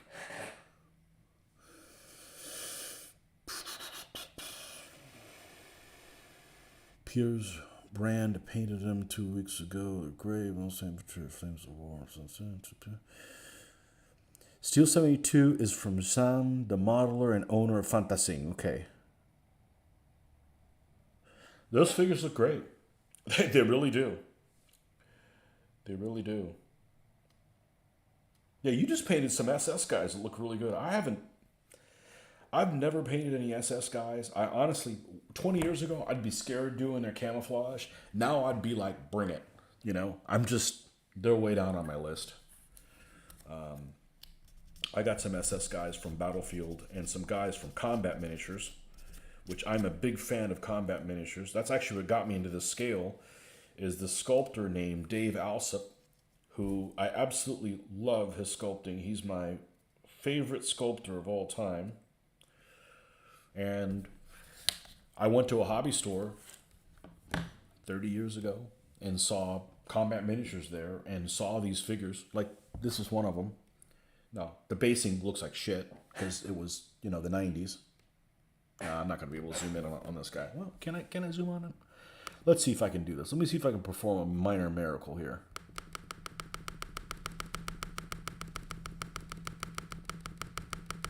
Okay. This was painted probably 1995. Oh, too close. All right, now I got to find the thing. Okay. And disregard the basing, because the basing is, we didn't have an internet. We couldn't share ideas with anybody. We're primitive.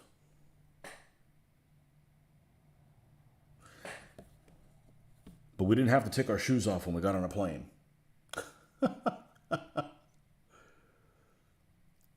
And this is probably 4 or 5 hours a figure. This is all painted with Games Workshop paint. You know, I got to redo their bases. I'm perfectly happy with how they look. They have really good faces on them. Yeah, that turned out well. This is Dave Alsop's magic. Hold on, let me turn this the correct way. And let's see if I can tilt it so you can see his face. Man, it's difficult to do this back-asswards. There we go. Yeah, all with acrylics. It look as good as anything I do now. Just the basing is, you know, not what I do now. So I got to redo all their basing and stuff. Just so they look, you know, modern. But, yeah.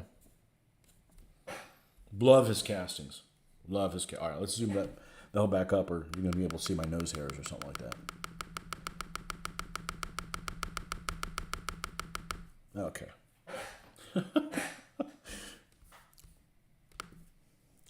Da-da-da-da-da-da.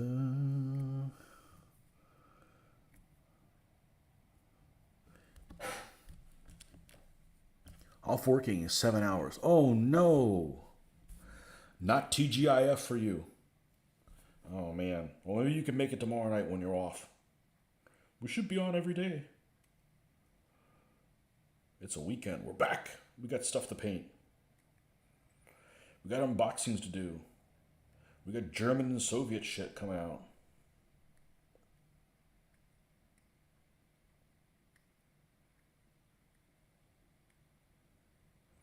So the only thing that's coming up that's kind of going to be a big challenge for me, challenge meaning I don't know how it's going to turn out without doing it first, is I've got some buildings, and I've had them for 25 years probably, from a company called, I want to say it's called Paper Terrain.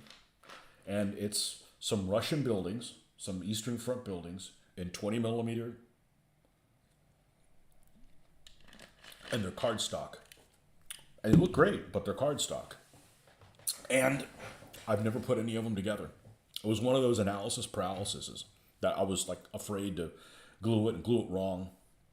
So I've got a little Soviet village that I need to see how those turn out.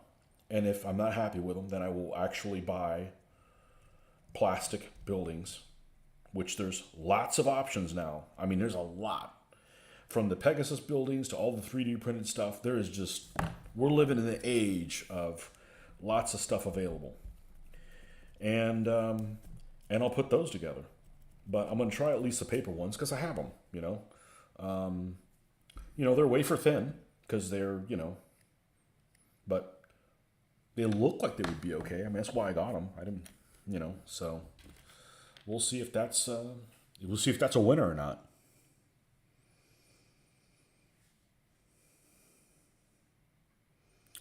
CP models are a mixed bag. CP models, sometimes the guys look very anorexic. Now, they're better than I could do because I'm not a sculptor, but the CP stuff is, you know what they remind me of? They remind me of, in 15 millimeter, a company that gets there's a lot of fans of this company. I don't care for them because I don't like the style that they're done in. And I also don't like their subject matter because they only do like Dark Ages England. And I honestly find that pretty boring because it's not my ancestors. But oh crap, now I can't remember who the hell they are. They're out of Georgia. Splintered Light. They have poses, they're very lanky, like Splintered Light. How are you doing that without glasses? Because I took my contacts out. And I have natural plus 6.0 vision. Because I'm nearsighted. Which, I honestly, I did everything in 20/20 vision with contacts in. I mean, I've always worn contacts. Until like 5 years ago. And then I'm like, oh shit, I can't see things up close. And that's weird for somebody who's nearsighted. So I just took my contacts out. Like, ooh, I got built-in magnifying lens. Of course, it means I can't read your descriptions unless your things unless I come up to the screen. But 5 years ago, I could do this in 20/20. It's not a problem. And then, by the time I turned 45, it's kind of interesting because it actually helps me focus on what I'm doing a little bit better because stuff out here is really blurry. So it's like I don't worry about it. I just worry about what I can see. And it actually, I don't know that I'm seeing any better. I'm just enjoying all the fine details that these sculptors put on these things. I'm enjoying the hobby a lot more. It may sound weird, but it sure seems that way to me. I'm enjoying the hobby a lot more now than I was 6 years ago. So, but yeah, just take the contacts out. So these are progressives, and this put me back to 20/20. But, I can, if I use the progressive part, it's not zoomed in enough to where it needs to be. I can just read stuff, but that's how I do it. That's my magic trick.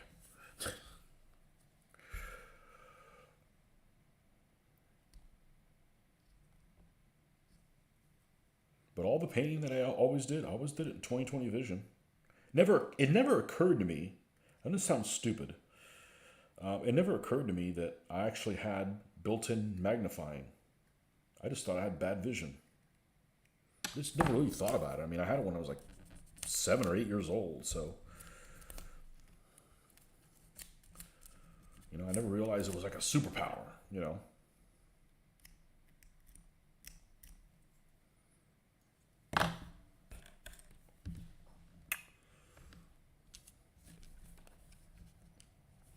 So I remember when everybody was using reading glasses, I'm like, that's got to be really annoying. It's not that annoying.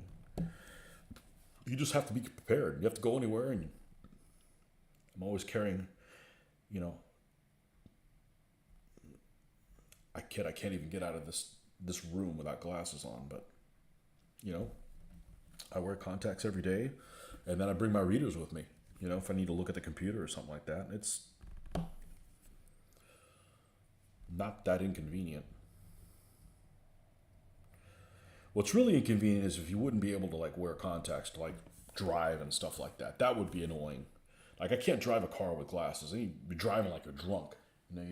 Your head moves and then everything moves afterwards. Like, whoa, man, this is like dangerous. I'm gonna get in trouble with this. But it happened about 5, 6 years ago.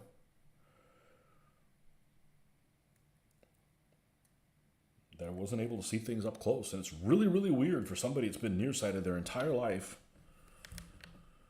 to not be able to see things because you're too close to them. It's really strange. It was kind of a mind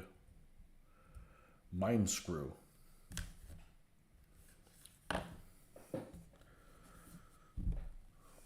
Been getting new glasses about 8 days. Looking forward to it. I hate the frames I have now, and the lenses are scratched.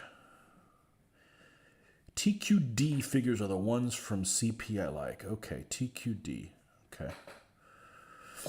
We'll be doing figures soon because I've got a lot of figures to do, and I like almost all of the figures that I like, except the FAAs. I'm not going to paint any more FAA figures. I absolutely hate FAA. It's funny because in 20 millimeter, there's lots of manufacturers that I just don't care for. SHQ, FAA, I don't like Britannia.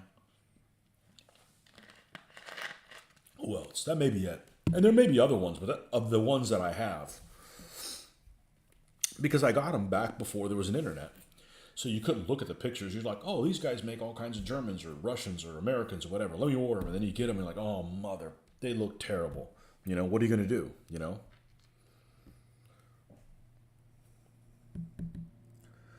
Do I know by chance where I find base size appropriate for 1/2400 scale ships.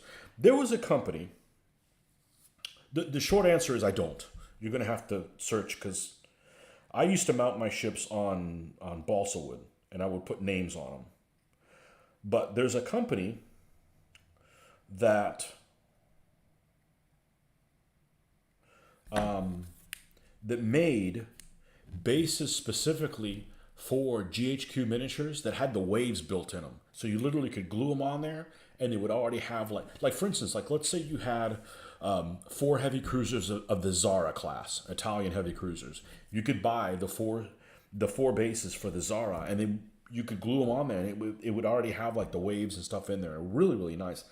I don't remember who the hell they were though.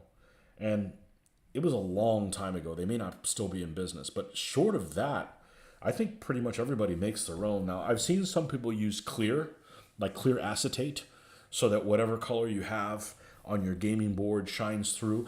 I don't think I'd like that because it's just going to be really glossy. I always just painted them in a dark blue and wrote the names of them on there, and it worked for me. But then there's some people that are like, oh, we don't like our ships on bases, but especially ships, even more than this. This stuff I could get away with not putting them on bases. I just do it because I like the look of them. But you're talking something like 1/2400 scale ships or smaller. You got to put them on bases just so you can transport them and they don't get destroyed. You know, they don't destroy themselves.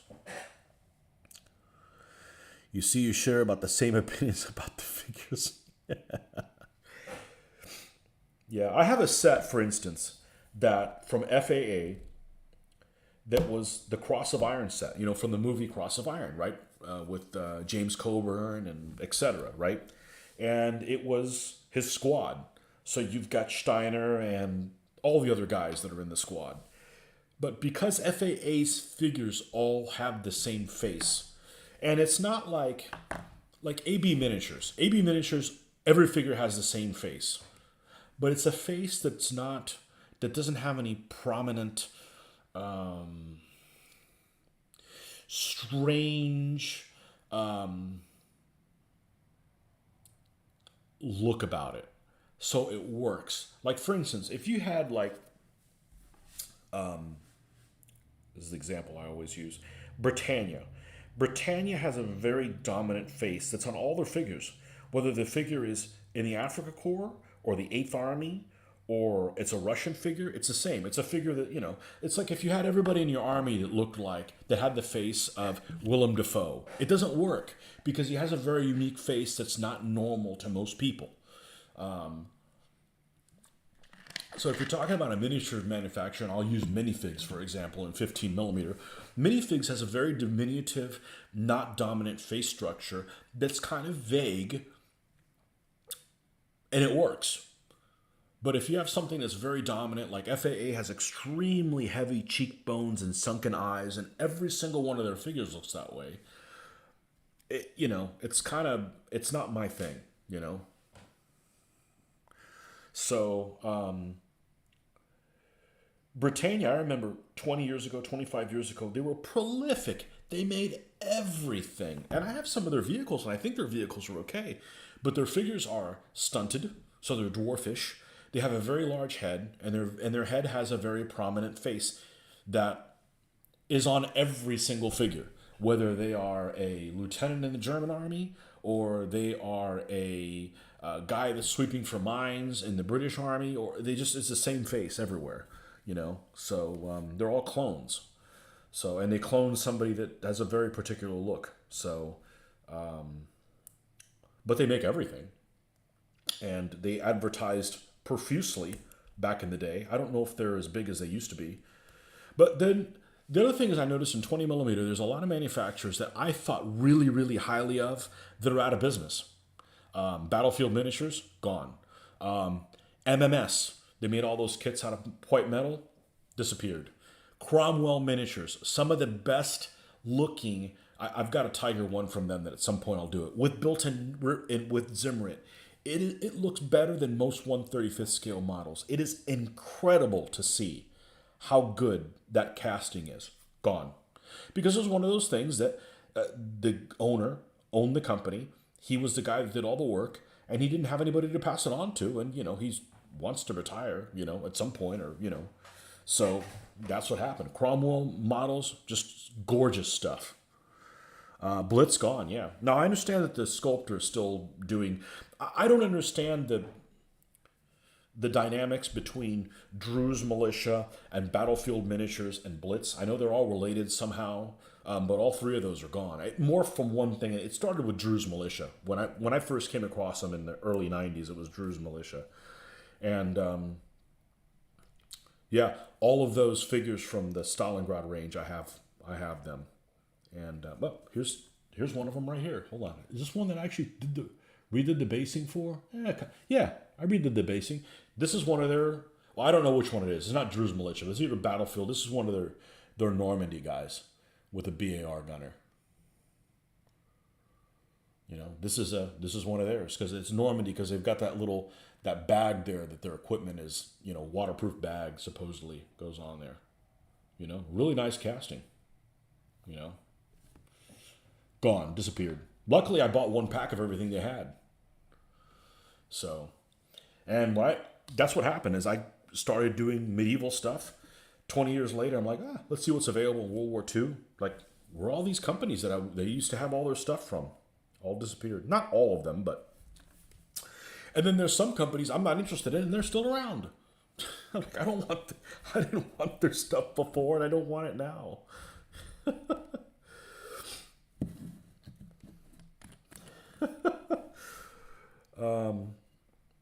Yeah, so I guess 20 mil isn't really that big a thing in the U.S. It was when I started, because every vehicle was available in that. And like I said, I got into it because of that sculptor, and I wanted to do skirmish, and I've never been a 28 millimeter person. If 20 millimeter didn't exist and I wanted to do this, I'd do 15s. I'm not doing 28s. They just take too long. Simon's the one to get the wartime. Yeah, and like these guys are gone too.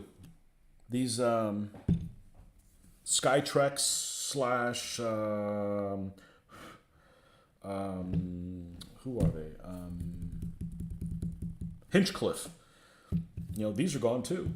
I got a metric ton of these things from an estate sale. So, unfortunately they're 1/76 scale, but I'm going to use them. I prefer them to be 1/72 because the figures are oversized.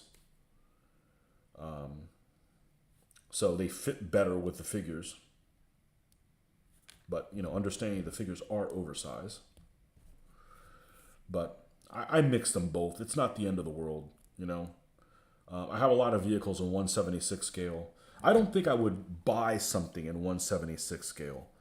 I would look for it in 1/72. But if I already had it, I'm going to roll with the punches and use them, There's no reason not to use something. I even considered, and I may still do this, I have a T-28. It's right. Is it right here? I think it's right here.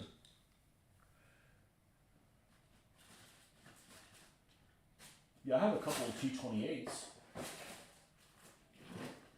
in HO scale.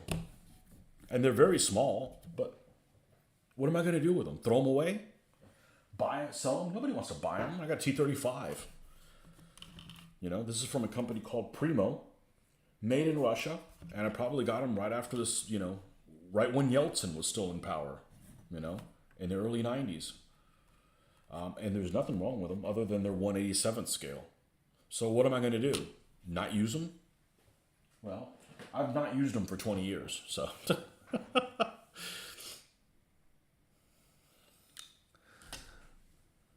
So sometimes you just got to live a little. It's not that big of a deal for me. Maybe it's a bigger deal for other people, so.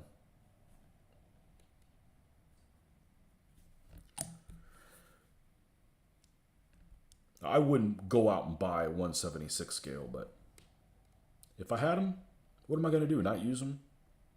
I already have them. They're for war games, so.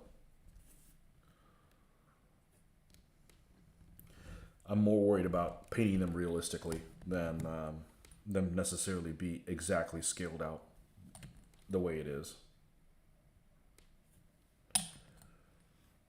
Now you'll look at the reviews of the models, and there's something wrong with every model, even the best ones. You just got to live a little, you know, and you can't worry about everything. So some people be real worried about that road wheel doesn't have the right pattern and stuff like that. But then they'll go play a game where all Panzer IIIs are treated the same. Like, come on, man, you know. I'm more worried about that.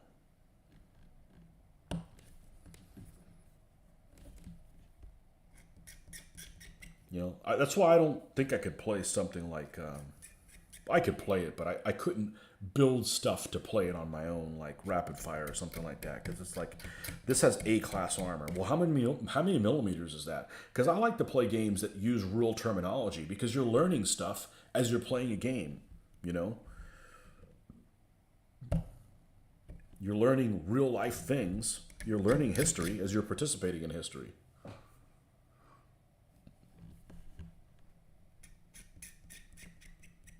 Yeah, like this between 72nd and 70, I have maybe 24 T-34 76s and, you know, a dozen T-34 85s, and they're all in 76 millimeter scale.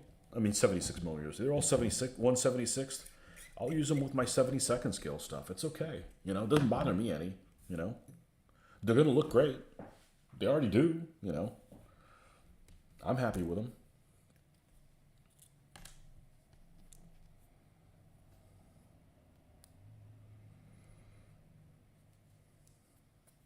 All right. See if we can draw blood again. Last chance.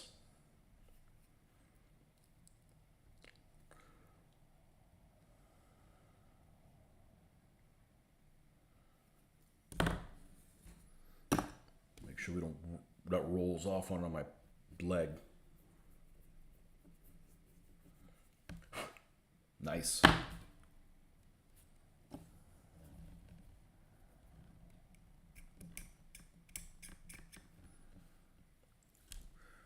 Okay, how are we doing? We're chugging along, all right? We need this one done.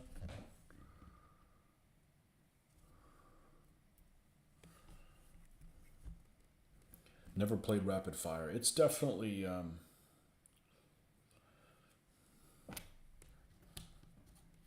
I don't mind that scale. You know, if I'm not going to play 1-to-1, I don't mind playing 1-to-5. I played it for so long and made so many scenarios with it that I can think 1-to-5 scale. It's kind of natural. Now, I never played Command Decision Test of Battle, but I did play the second edition one, and you know, I liked it. Other than the fact that the infantry didn't have much details I wanted them to have. Fangolwolf, haven't seen you in a long time.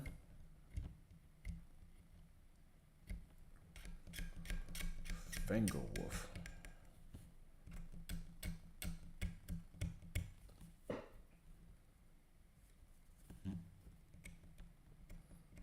Fangolwolf, el lobo sucio. How you doing, man? How you been in Texas? Hey, I remember that much. I remember who the Texas people are.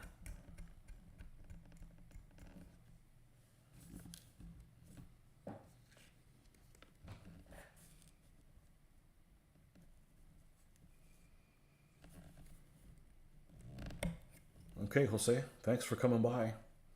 You're welcome always. And just because you don't do this scale or don't do this period, it doesn't really matter. You know, it's all a hobby. It's all one community. As long as you have the right attitude. If you're a dick, you can go away. Go far away, please.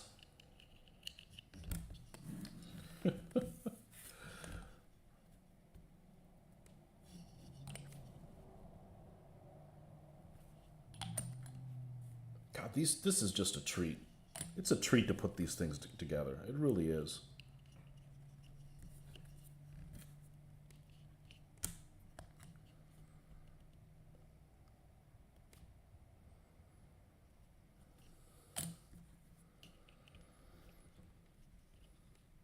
What I may do, I'm getting to the point where the glue isn't, it's getting kind of low. So I'm thinking of buying another one of these and then refilling it and refilling this one and then putting the spare somewhere else and then taking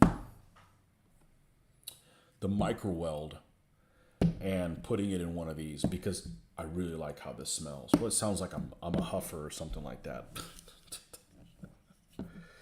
It's just unusual for me to have. I mean, this kind of has a strong smell.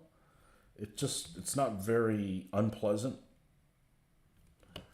It's just unusual to be working on a hobby that has a strong smell because, you know, acrylics and everything that we use, they don't smell at all, you know.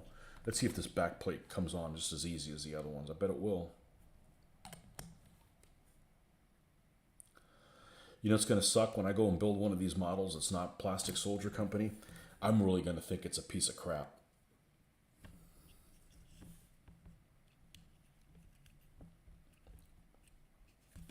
What do you got here? Still here.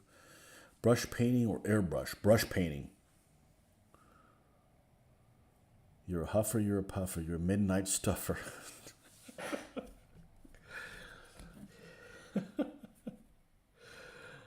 Oh, man.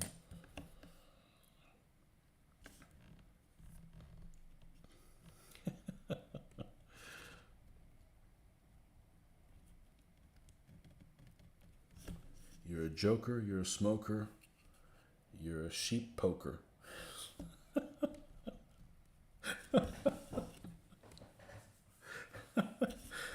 Oh, it never occurred to me. I mean, you know, that's what alcohol is made for. That's what you get high on, you know, not stuff that makes you lose brain cells. I mean, this is a relaxing activity, but I'm always using my brain. Yeah, it's funny because I get the reference. If I didn't get the reference, I'm like, what are you talking about?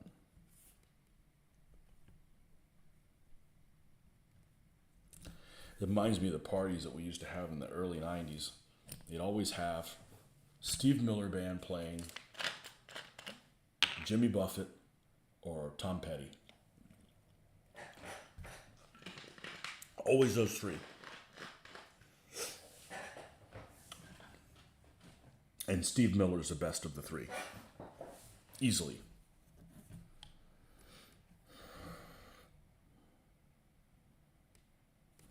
All right.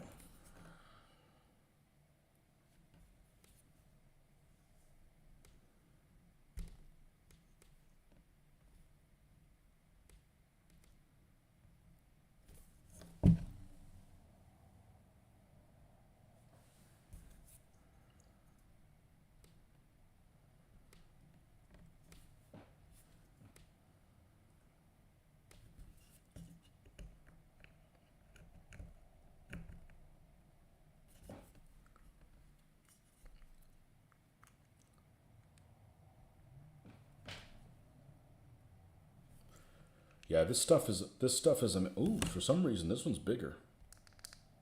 Not anymore.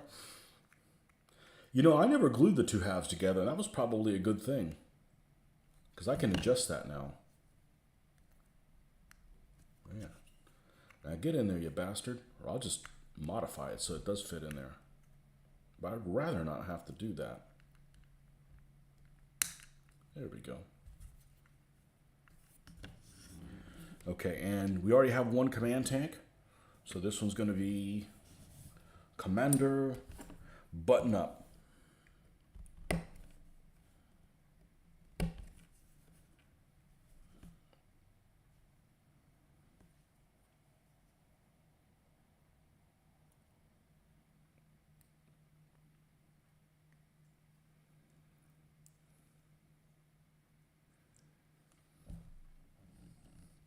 What's really strange, and I can see people screwing this up a lot, is that hatch. That hatch on the top of the turret doesn't open to the side. It opens to the quarter panel. So it opens at basically 4 o'clock. And I can see people getting that wrong. Because there's not a whole lot of direction on to doing that in these instructions.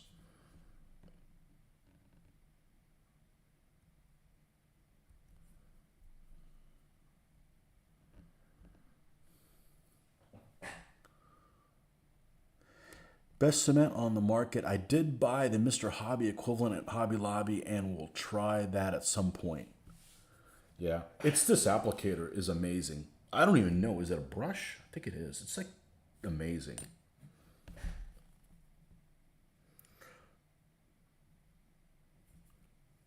It's funny, when I went back to plastic models, I bought all three. I bought this one. I bought this old standard testers. They had that shit brush that we always used. And I did buy the micro weld, which I'm a fan of. But I think that's how I'm going to get using the micro. Oh, and what we used to do is we used to take paintbrush. We used to take a paintbrush, because this is, you know, you can just wash it with water. It's all it is an agent to get to soften the plastic so it welds together. So you just use a regular paintbrush for that. That's what we used to do way back in the day. And the reason I knew about that stuff is the store that I had sold that stuff. So I'm like, hey, stuff smells like oranges. Cool. That's a improvement. Okay, gotta make sure you put this towards a quarter panel over there. Oh. What time is it? It's not 10. I'm on a roll, man. I don't want to stop. You guys want to keep going?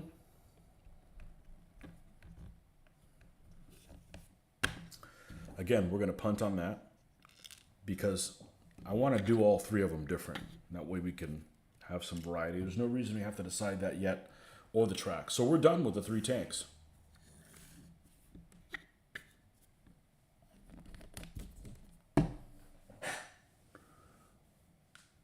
We started modeling again. Bought the whole gambit too. Yeah, it's really relaxing. It used to be a bigger deal way back when because we didn't have the internet. So you wanted to see, well, what exactly does a Panzer III look like from every angle? Well, you got to build a model to see that, right? Now you could just go on anything, but it's therapeutic, you know? It's therapeutic. Okay, so we got these Czech 38s done. Well, I have a video on the next unboxing thing, and I'm not done. Break out the 3Js. I have a bunch of them. No, I actually only have one. I have the 3J that I built from UM. I'm gonna steal my own thunder though. And I hate doing this, but I'm gonna do it anyways. I'm gonna work on, because these are at the point where I gotta stop. So we got all our spare parts here. Being organized, we got all our spare parts that we have for this. The rest is just empty sprues, right? Because the crews are in here too, right? We need to put. See, this is what I like about. Oh, this is not that type of box. I'm gonna put these guys back in the box because we're gonna use these sprues to make antennas and such.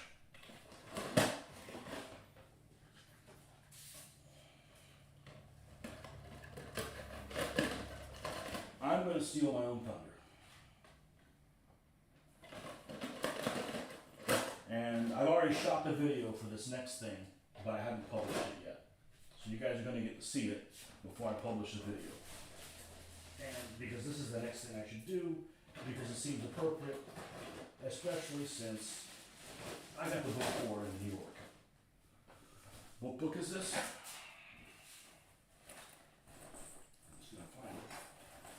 The only thing I bought at the Complete Strategist. Panzer 38s versus BT7s. So, what does that mean? Well, we just built Panzer 38s, BT7s. Now, I just showed you the best models on the market that go together like unbelievable. Let's see if these stack up to it. Pegasus models, BT7s. They probably won't, okay? Hopefully I don't get mad with them. So this is the other extreme. And I will do an unboxing video. I've already done the unboxing video. I gotta publish it, and I can't do that because I wanted to paint with you guys.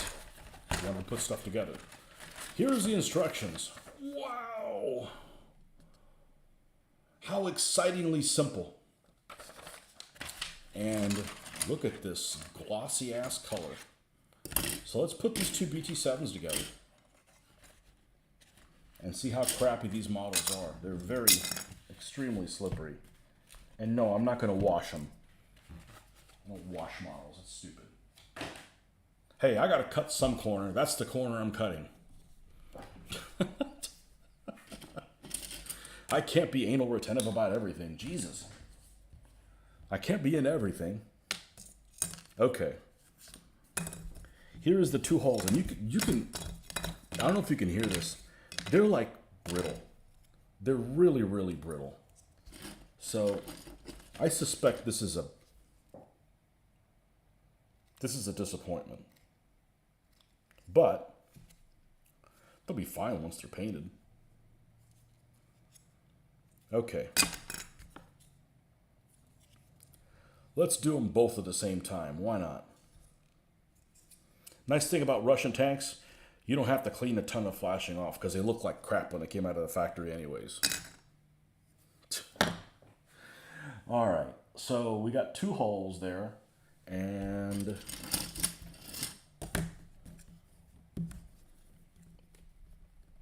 I wish there were BT7s with the later turret, because the later turret tank looks really, really good. It's one of my favorite looking tanks. Is, you know, this tank with a conical turret looks really, really good. Looks slickery. Yes. Yes. That wasn't a word, but it is now. Yes. That's exactly what they look like. Looks like an oily bastard.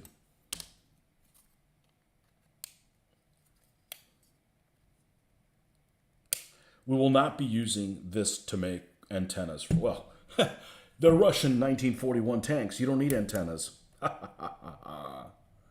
Yeah, this looks like if I turn it the wrong way, it's going to snap. Which, you know, we can glue it back. It's not a big deal, but there's no reason to do extra repairs if you don't need to.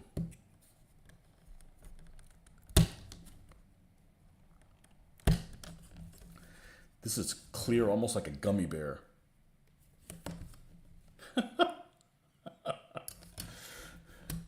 What kind of gelatin are these things made out of? All right, this is the little exhaust thing. We'll put it over here with the other one. Okay. But I do like these boxes. This is my preferred type of boxes like this. Is the top and the bottom, because you can just take extra things and just put them in there and they don't fly all over the place. But they must be more expensive to make. Okay, is that all the pieces other than the turret parts? Yeah, let's just cut them all out. Now, I'm honest to goodness afraid of this cannon. It looks brittle as hell.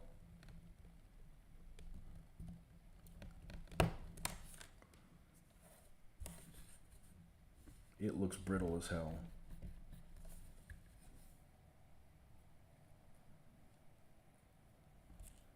Get that off there before it breaks. In front of this turret. But these are only like, these vary in price. You can get them down to like, maybe like $11 for two of them.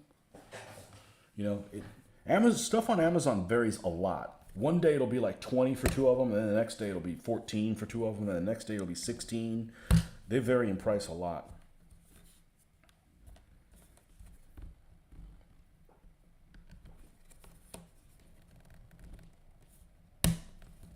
That's done. All right, let's clean these pieces up. This is the hatch, which is almost like two hatches. But we're going to be closed on all these because I don't think any of the tank commanders that we have will actually fit in there.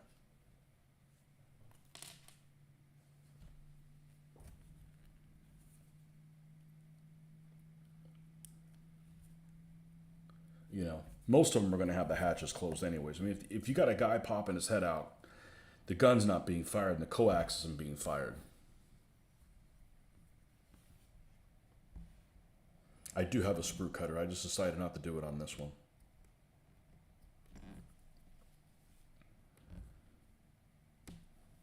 Okay, that's done. That's done.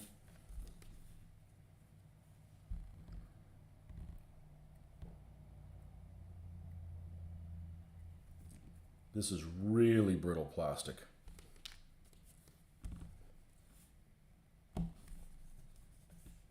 We're not drilling the end of this thing out.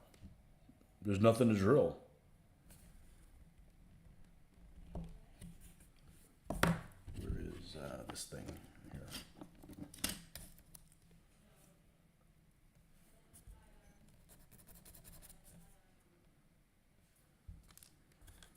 Yeah, I don't want to buy an aftermarket one.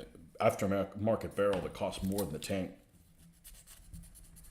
That's the problem I have. I have this Panzer by BP Cast. I don't know what the hell happened to the barrel, but it has no barrel.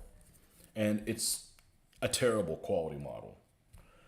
And I don't want to buy an aftermarket barrel that costs $7 or $8. Might as well just buy another kit and just throw that one away. So I don't know what I'm gonna do. I'm hoping I come across somebody selling a bunch of kits for like $1. You know, somebody's beat up Panther and I just cannibalize the barrel. But the detail on it looks fine. It's just the plastic is just weird.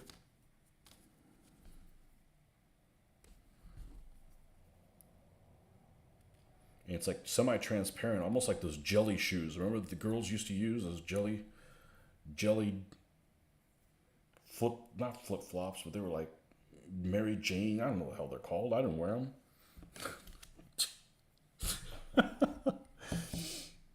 Getting annoyed. Cannot find a reliable answer to what length of base I should be using where 2400s. Oh, I don't think it's standard. What I would do is I just made them a little bit longer than the length. And I don't know who the hell made those specific. Who is your 1/2400 scale ships? Are they GHQ? I guess more than likely they probably are. Man, I had a ton of those.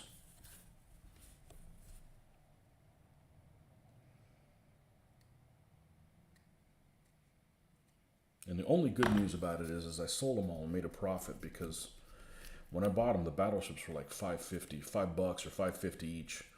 And then when I sold them, they were up to like 15. And now they're even more. Now they're like 20 or some shit like that. Okay. We only need one of these, so for now, the other one's for the other vehicle.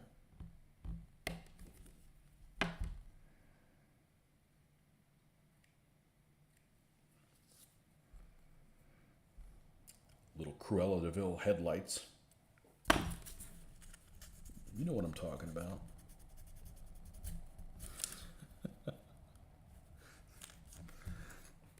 Headlights that encourage you to drive like a maniac. That's the ones. Okay.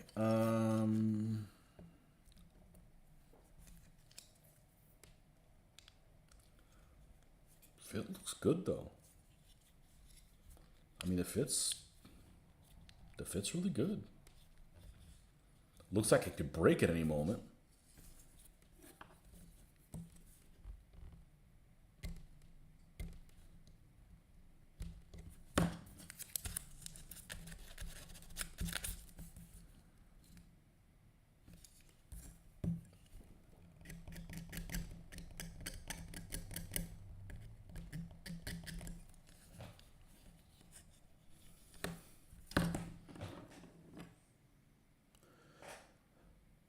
Brass rod. Well, I don't want to do that because it's tapered. It tapers down like 3 times.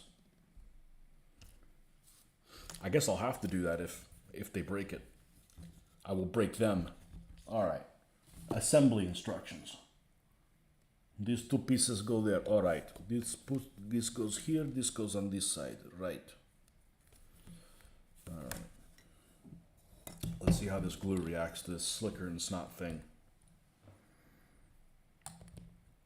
I'm sure it'll be fine. They got detail on the road wheels on the inside. It's not a bad... I mean, like, the casting isn't bad. I just think the material they use is sorry. But detail-wise, it's just fine.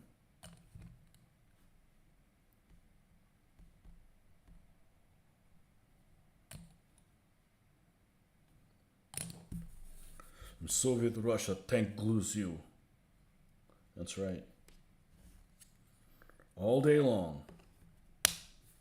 There we go.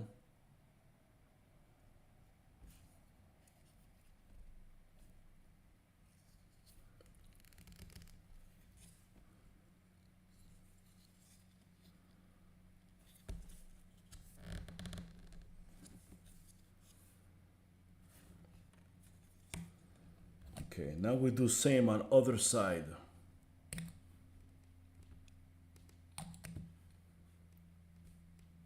And a really good looking tank is an A-20.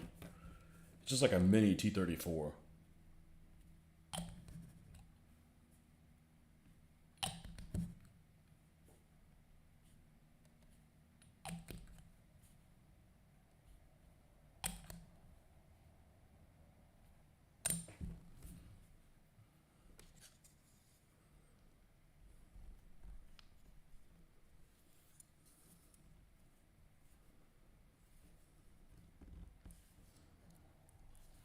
Okay.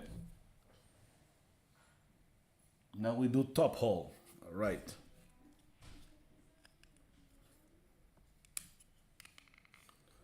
Okay, the fit on this isn't bad. It's, other than it's squeaky, and the material is, it gives me doubt. The fit on it's pretty good.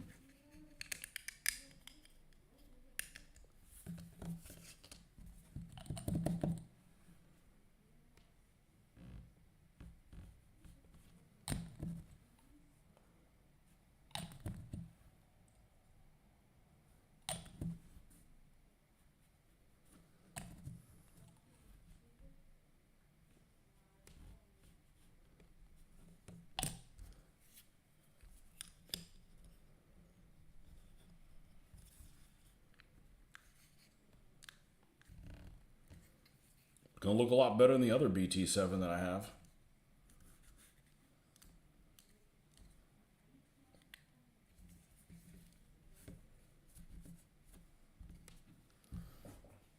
And it's a significantly larger vehicle than a Czech 38. And this is a three-man tank, and this was a three-man tank, and the Germans shoved another guy in there. Otherwise, it'd have a one-man turret. That's no bueno. Okay, we got the front plate. It's going to go over here. Check for fit. Looks good, except now we may not be able to get it up. Let's see, what do we got? Let's close this so we don't have a different problem.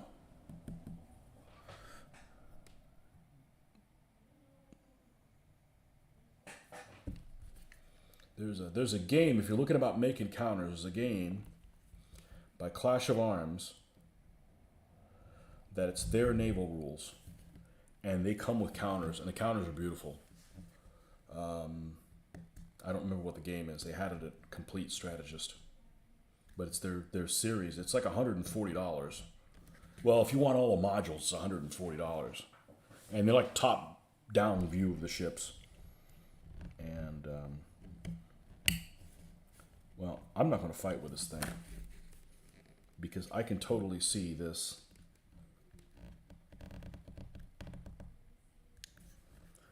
breaking. So I'm just going to open this up a little bit and do some dribble down and call it a day. Because obviously it's not going to come up.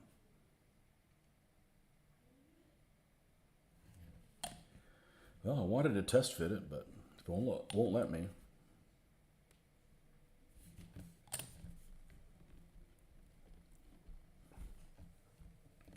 Done. Next, the two exhaust thingies.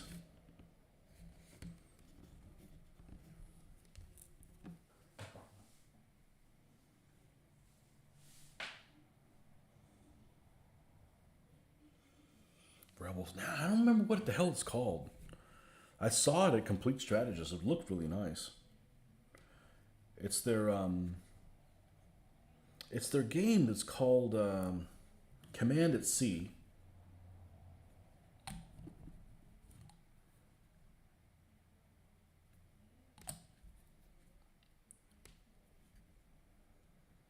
But if I had to do miniatures again, I'd do 1/6000, only because the game's going to be in closer proximity than the game scale will be closer proximity to the miniatures. It'll look better.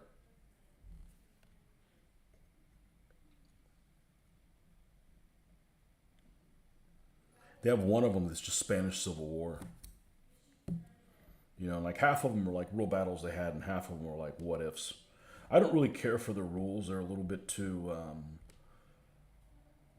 They're like Harpoon. They're from the same designer that Harpoon is, so they focus on stuff that I'm not particularly interested in. Like I'm interested in like armor and penetration and all that kind of stuff, and it focuses more on environmental stuff than that. I wish, you know, the environmental stuff is important too, but I want the detail of the. Oh man, this is okay. So, all right, so these aren't bad.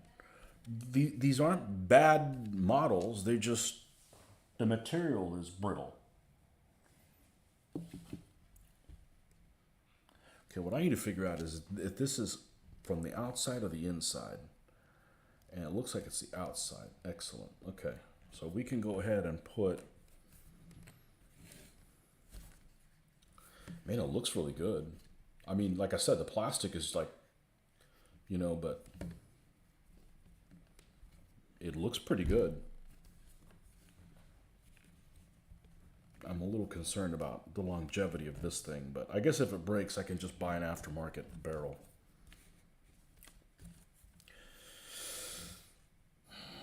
Shit happens, you know. Do I remember the length of the ships in 1/2400? Well, it depends on the ship. But if you take something like the longest thing was like the New Jersey that I had. But if you take the length of the ship, let's just use a max. Okay, and I got to use a calculator because I don't practice these skills anymore. As soon as I find a calculator on here.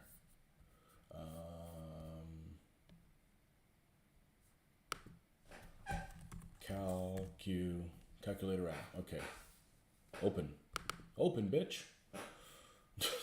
Okay. So if you take the New Jersey, okay, which is about 880 feet long. Or let's take Hood. That's a good example because I think you'd be interested in doing Bismarck and Hood, that kind of stuff. You're doing Atlantic stuff. Hood's 860 feet long, maybe 862. So let's just use a round number. Let's use 860. Okay. Feet. Divided by, I am just totally winging this. Divided by 2400 would tell you how many feet long the ship is. Okay. So it's 0.358 of a foot long. Okay. So if you multiply that by 12, let's be more precise.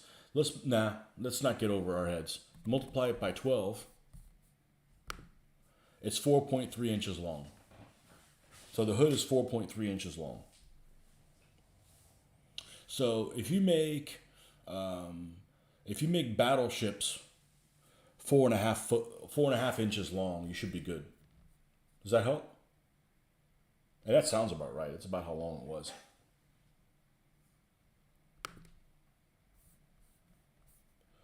You got it. I prefer Atlantic and Med. That's me, especially the Med. I really like the Med. I really do. Well, you got the Times and the French, and both of those navies have some gorgeous ships. Just absolutely beautiful. They were pretty looking, and they were pretty painted too.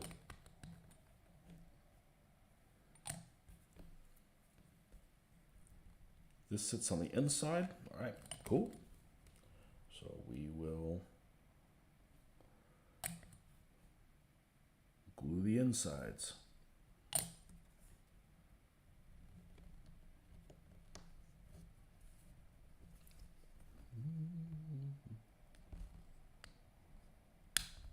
Yaha. Okay. And now we will make sure we do it the right way. Machine gun should be on that side. Right. Got it.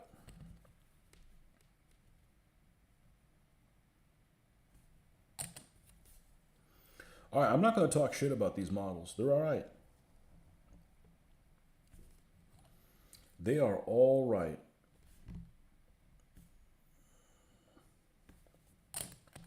Now,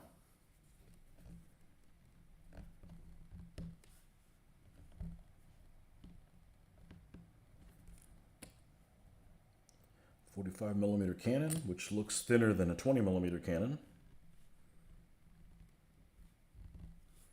Bam. Now let's see. Oh, we still have the...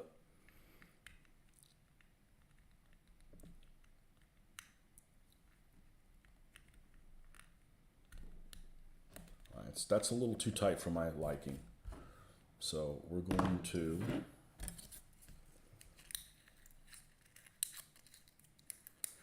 I don't want it too tight because you want to scrape off your paint job. And what we do, you do need the turret to... You do need a turret to... That's much better. To rotate. Now, if I make this thing open...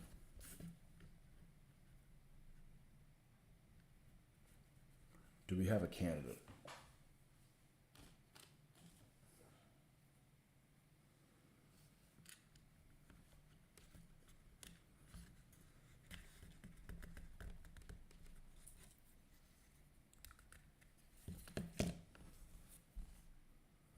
Well, that's closed off. I would have to modify this base, which is easy to do. What about the guy that is just poking his head up?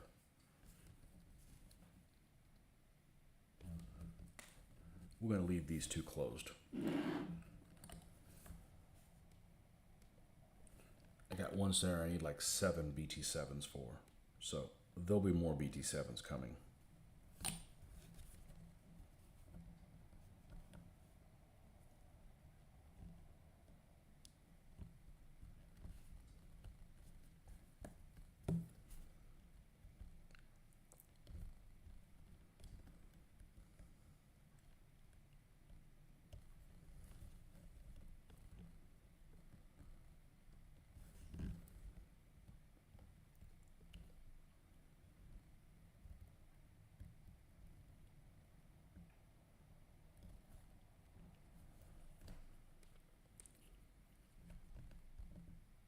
There we go.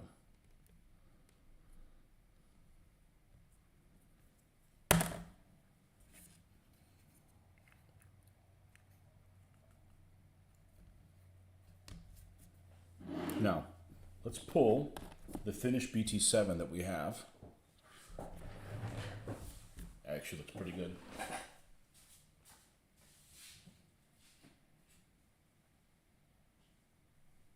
By BP Cast.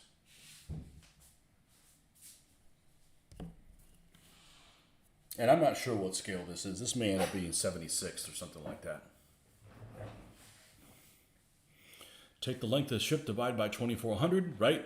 Then multiply that number by, well, let's see. So you know what the real feet is. So what you need to do is divide it by 2400 so you know how many real feet the small one is. And then multiply it by 12 so you get the number of inches, yes. Yep. I was going to do metric, but which is more precise, but that should do. Yeah, so that's... It's smaller. But it's fine. I mean, you know, so this is 176, 1 and 172nd. Whatever, dude. You know, live a little. Wait till after the paint hits that plastic. Yeah, it's going to look great. But it's also going to look very basic. You know, it's got to. Now, I was going to get decals for these things, and I realized, you know, I could just hand paint all the decals. There's tons of information online, you know. And, yeah, it should be just fine. Okay, let's build the other one. Nice. What a productive evening. What a productive evening. All right, let's make sure these jokers don't go flying. All right, you guys go right over here where there's not a lot of activity. Okay. Again, I could take these big old nip things, but it's putting a lot of pressure. It's putting like pressure on it. I don't want these wheels to snap. Yet I continue doing it. Let's go back to this. It's only because this plastic is so freaking brittle. The S model plastic was really brittle as well. The Plastic Soldier Company plastics actually feels softish. Okay.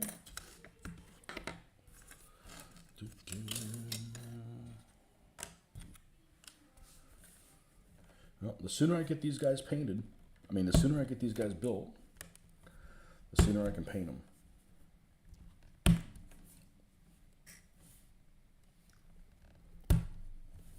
Okay.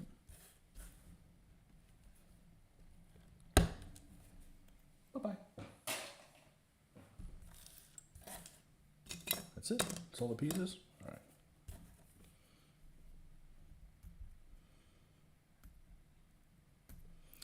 Body also knowledge. It's not knowledge. Sometimes you just have to process stuff through there, you know? I like math, but some math is just fucking useless. Like Algebra 2 is just freaking useless. The quadratic formula is the work of the devil and absolutely useless. Metric system, converting stuff, that kind of stuff, yeah, it's useful. You do it every day. Basic algebra, yeah, you use algebra every day. Algebra's not useless. Just that quadratic formula is just an abortion, unless you're teaching math. So, what I don't like about math is I don't like those, fractions of an inch. I think fractions of an inch are just, moronic. So I don't mind using metric for things. But then you have to take that number and then multiply it by 2.54 to get how many, centimeters you needed, or millimeters, sorry. But inches works just fine by that. You make things like 4.5 inches long. That should be good for battleships. And if you want things standardized in length, if you want all capital ships of a certain length. Obviously you got something like Ramillies is not the same length as Hood. There's like a 200-foot difference between both of those.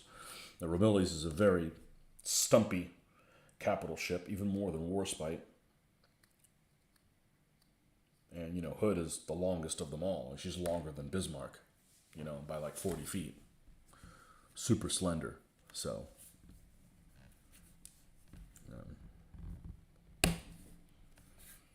But if you're just doing counter, you just kind of want the idea of, the sizes of different things. It should work just fine.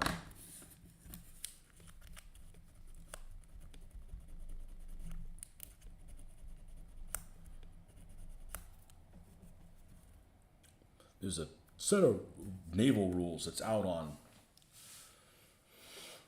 is it called Free War Games Rules? Something like that? Free War Games Rules or something. It's a website where you can, a bunch of free war game rules. And most of them are just real basic or unfinished or something like that. And unfortunately, these rules were unfinished, but they're called Fire on the Waters. And I gave them a shot, and they have some really unique mechanics as far as landing a hit. In that you roll like a series of dice depending on what it is. So I made this little die roll where I created this little, they're not my rules. I looked at them like, oh, I know what you could do with this. So I took like a little tackle box, a small tackle box. It's about this size, and it's subdivided. And I put one die in each one, and you just rolled it left to right. Now you roll it, and you put it down, and it's transparent so you can see through it. So like your first one was like a big die that was like blue and white. And that told you and it was like a D10 type thing. So if you rolled really high on it, you didn't look at anything else and you were done. But if you roll low, and that was like that case close, and then the other one got a hit, and the other one would tell you where it hit and what kind of damage it would do if it would start a fire. So in one roll and one shake, boom, you could get everything all the way across. And obviously, if the ones all the way to the right didn't matter if the ones in the left didn't line up in the right thing, but it kept things orderly, and it actually worked pretty well. The problem is the rules were unfinished, and I played him a couple times with Mitch of all people, and he's not a naval guy. I am. That's what I started with, and. The theater I know the least about is air. Why? I haven't played that many air games, and so, that's why I said, playing games is learning. You can't help it, you know. Like, well, how can I get better? Well, let's find out what the World Planes did, you know. You participate, and you guys know that. You're war gamers. You guys know that. So that's the appeal. Is it's kind of reenactment, so to speak. Found a rule set called Naval Thunder Battleship Row. Going to try them out first. Have I seen live footage of the Bismarck firing on the hood? Sure. Hood is 860. Isn't that what I said? Wow. I'm going to forget somebody's birthday. It's important. Of course, that's not at the waterline. It's, you know, overall. Yamato's like 862 or something like that. And I think Bismarck's 813. Why do I know this useless stuff? I'm a loser, that's why. Hey, no, I'm not. There's lots of other meatheads over there know how many yards some guy ran with a watermelon under his, you know, under his arm. Or how many times I threw a basketball. They're just nerd burglars of a different flavor. Stats are fun. I'm able to participate in wargaming instead of watch other people play a game.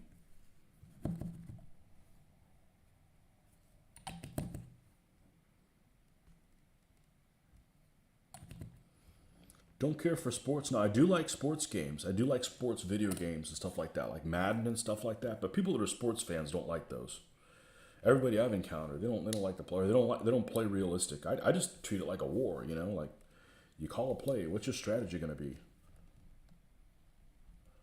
I better not press more on that. Bad things could happen. We'll just leave it be.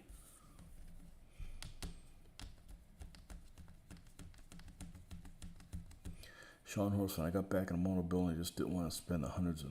Have you watched my video and my books on my review of the naval book that I grew up with? It was a coffee table book that my dad got, I don't know, probably 1982. And we didn't have the internet. That's what you had. You had breakfast and you looked through that thing and you just learned shit. And that was... It's on my book reviews. I've only done 2 book reviews and that's one of them. And I absolutely loved that book. It is... I still think the best book ever. And it's still available. But unfortunately, it's only capital ships. So there's no cruisers or anything on there. But, you know, you got pocket battleships are in there as well. Now, we're not going to test for fit on this thing because we'll be up that creek again. So we're just going to go ahead and glue this little happy guy down. And hope that this one fits together in there, okay? Otherwise, I just created a problem for myself. And it does. Look at that. Bam. Blammo.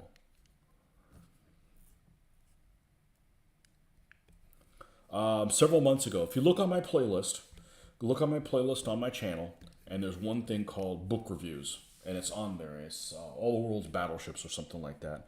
It's a little 17-minute long. And I literally turn every single page in that book. And it is a gorgeously illustrated book. It was put out like around 1982, 1983. Just amazing. Just a beautiful book. My dad got it at a B. Dalton's or one of those book places that they had in the early 80s, that they had them in malls and stuff like that. In Jacksonville. I still remember where he had it. It was the Regency Square Mall in Jacksonville. And the B. Dalton's or what was the other one? What was the other one? I don't know. There was 2 competing book chains before Borders and the one they have now, Barnes and Noble, were even out.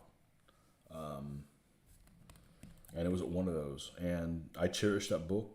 It's been through a lot. It's not in the best condition. It's still available. You can still buy copies of it on eBay, and it's inspirational. You probably can buy it on Amazon. Inspirational, inspirational for naval. Oh, this one's a lot smoother.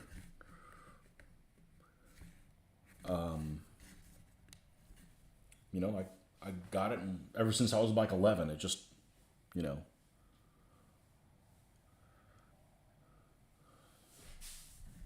Walden Books.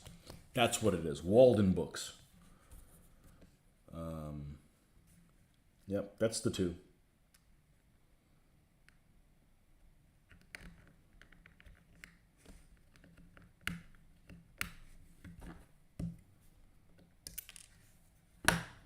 Anthony Preston. All the world's battleships. Check it out. I go through every page. You'll see how awesome it is. Scharnhorst is in there. Got her paint scheme from the Channel Dash.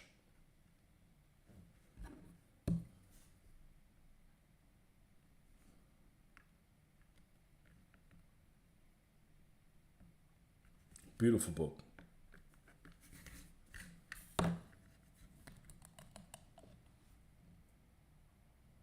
Nothing like a cool book.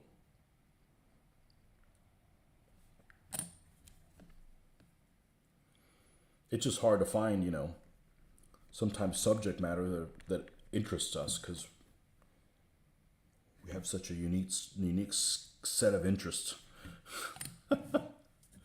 Unique set of interests.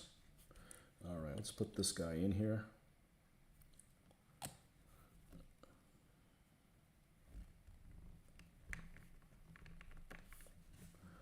I didn't even take the what do you call it? I didn't even take this to the barrel. It's too brittle. Once it's glued on there, I'll come in and scrape a little bit. It's pretty much free of stuff. So now we got a couple BT7s. BT7.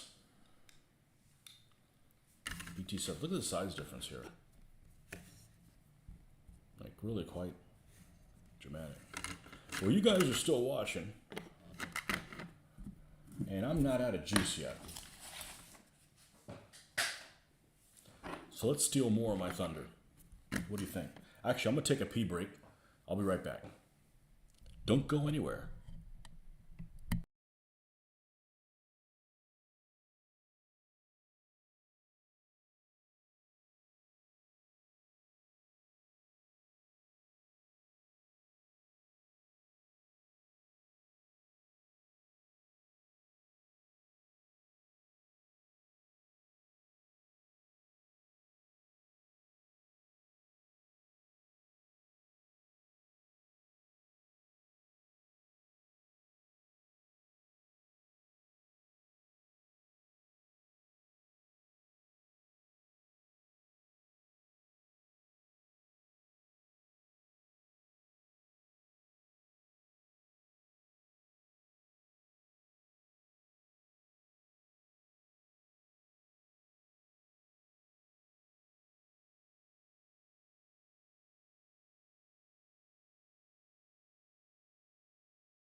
be on as you will be on, Tony. Challenge accepted. Where is that book?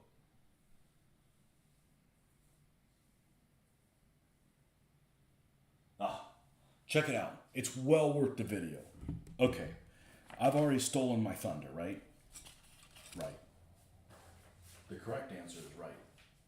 I have one video coming that is probably processed, that is an unboxing, that is not this.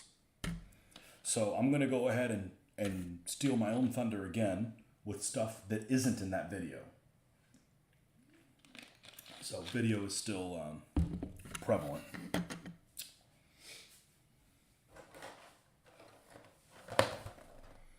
Pegasus T-26s.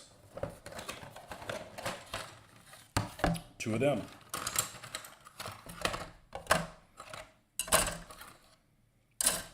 Let's see how these compare.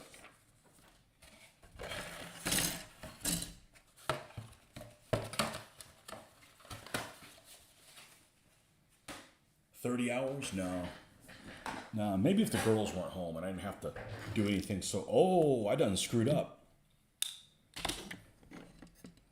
I didn't put the little exhaust bastards on here. I put them out of sight, out of mind, and they went out of mind. We'll do the T-26 in a second. I did an unboxing video on both of these, but you guys, you couple of guys that are watching this have exclusive rights to seeing them before they're out. Because what the plan will be is, when I'm done with this, I will go ahead and publish the video I have of the unboxing that you guys won't see me mess with tonight. And then in the morning, that's what I'll work on. And then we'll publish these 2 later. But I don't think anybody had seen the unboxing of these. There's no unboxing videos of these BT-7s or the T-26s. That's not why I got them, but it is kind of an extra little bonus. These things look great. These things look great. Actually, since I haven't published that video, I can go ahead and take pictures of these and put them at the end of the video. How you like them apples? All right. Excellent. All right. Let's look at some instructions. Again, one-piece instructions. So these are supposedly made in China. Lovely. And they're nowhere near the quality of the S model. So the S model stuff is pretty amazing. They even give you photo etch stuff. Like the Panzer 38's a nice looking tank. It is. Love early war tanks. Looks like you got a lot of toys. You have any interest possibly doing the Winter War? I don't. I don't think the Finnish infantry is different enough from the Germans to merit doing them. And nothing against the Finns. It just, I'd rather do the desert. But I have no infantry for the desert, so.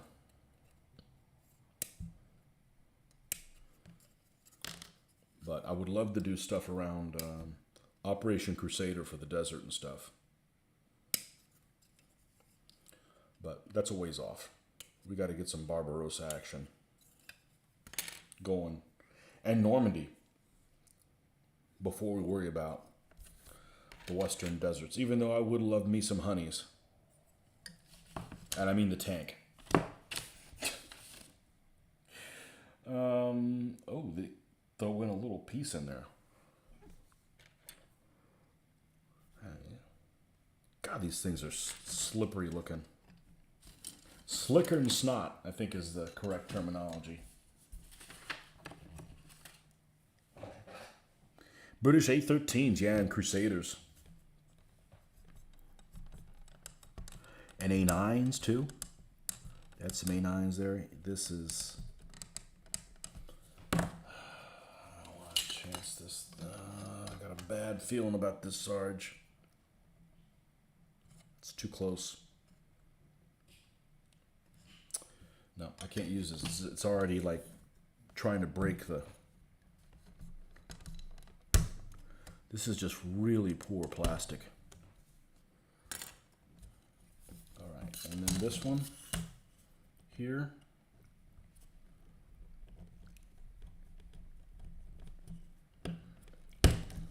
Okay.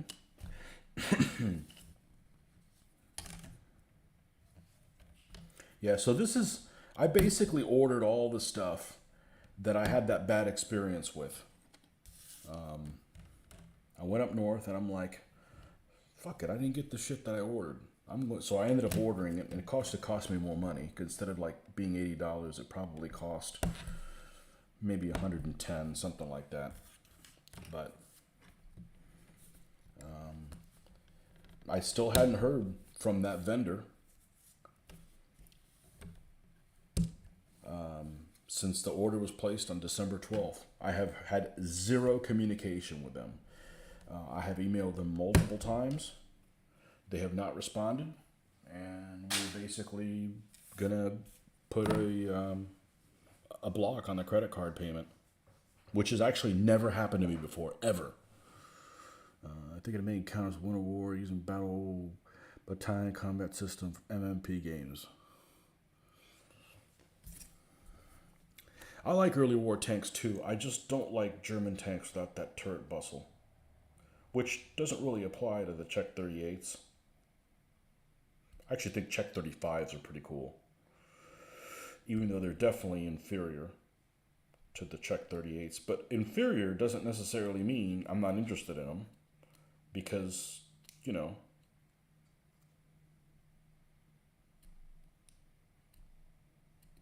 crappy stuff is interesting. So I'd do Poland if it wasn't for, I'm not putting white crosses on the German tanks. It just looks wrong. I don't care if they used it. It's just one of those things that, you know, I could always make them look like they were in France, you know, and just said, okay, well, they painted these over. Because the Polish are definitely interesting. The French are just behemoths. Their tanks are just all kinds of problems the Germans just can't deal with.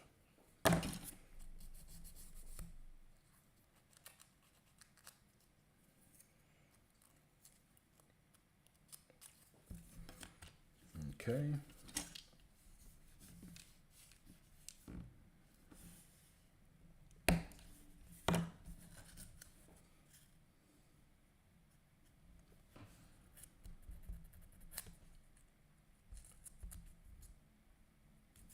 All right.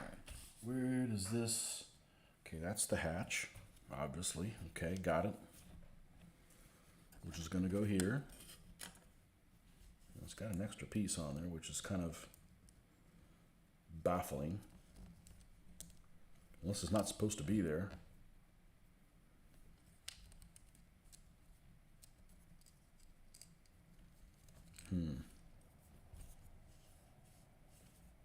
Oh, well, this isn't that piece. This is this piece.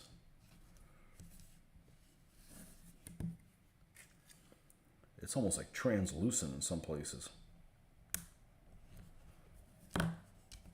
All right. This is going to go like this. Okay. Like I said, it's like translucent. How weird. Okay, that's how it goes. Got it. All right.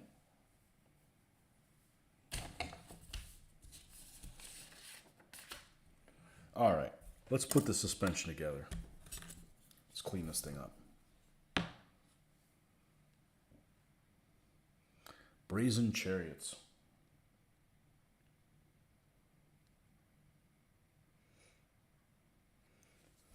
Any of you guys remember that scenario from Advanced Squad Leader?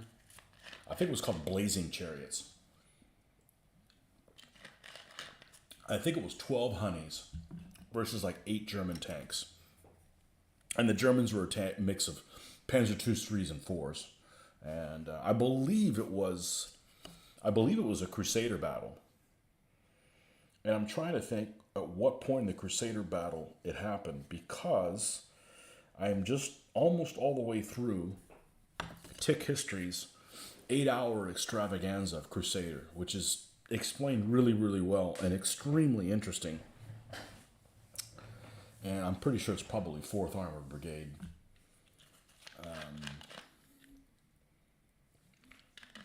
Because 7th Armored Brigade got like destroyed. And they had like A13s and A9s. 22nd had mostly Crusaders.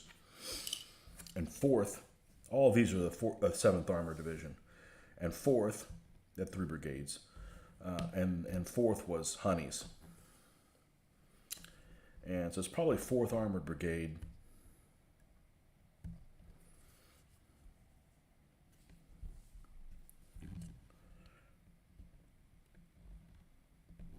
Attacking from the escarpment towards the end of the battle. I'm thinking that's what it is. Just from what I'm reading or what I'm listening to. Never played ASL. Like to get the starter kits. Heard that about it. The problem with I would not play ASL ever again not because it's not a good system, and not because it's too complicated. I just don't like the turn sequence. It's a little too predictable for my take. I think it was okay in the 90s and early 90s when I played it.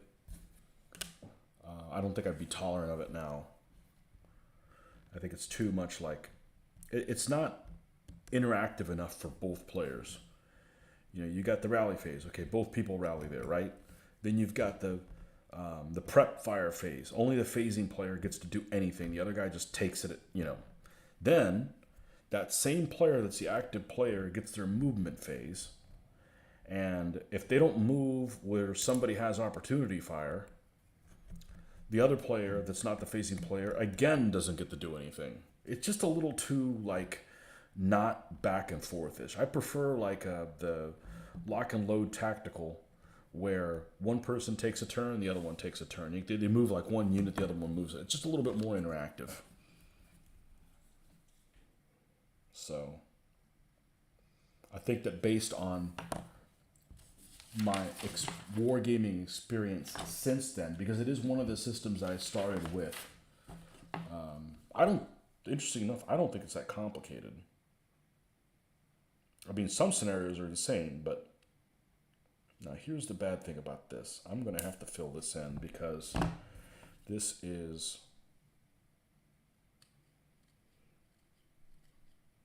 no way around it. Something was going to get gouged. This plastic is just so damn brittle.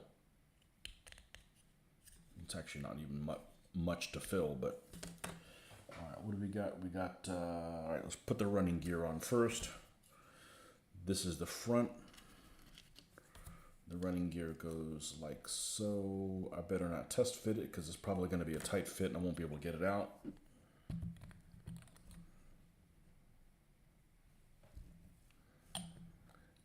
Nuts is interesting. Is that the one where it's card driven? One of those I read about it, and it was interesting, except you don't get to roll dice. The cards tell you what happens, and that's... I'm a dice guy. I gotta have my dice.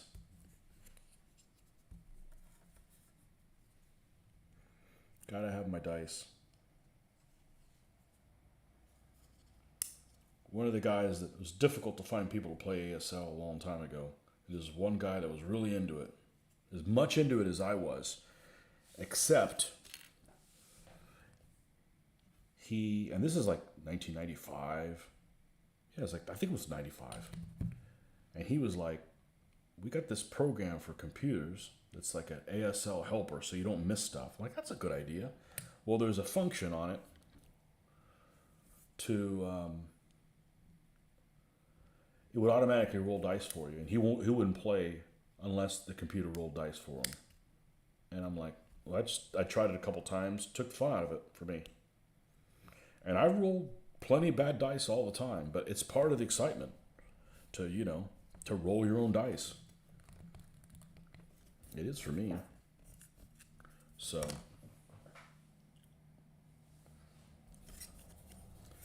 sometimes it's hard to find people that are compatible with you to play games. You know?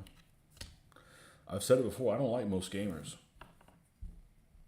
You know, That doesn't mean you guys and I wouldn't get along. I'm just saying that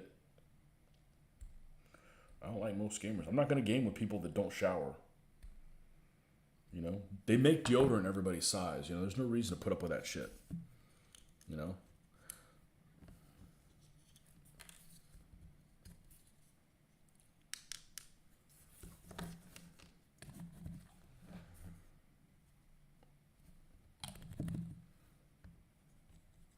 It's bad enough to have to put up with people don't use shoes. I'm not wearing shoes right now, but I'm not traipsing around the back room. I'm in my house that's, you know, clean. Okay. This should pop right in. Yeah, the fit on these is pretty good. I'm not going to lie to you, the fit on these is pretty good. That's not much of a gouge. We'll still fill it in nicely.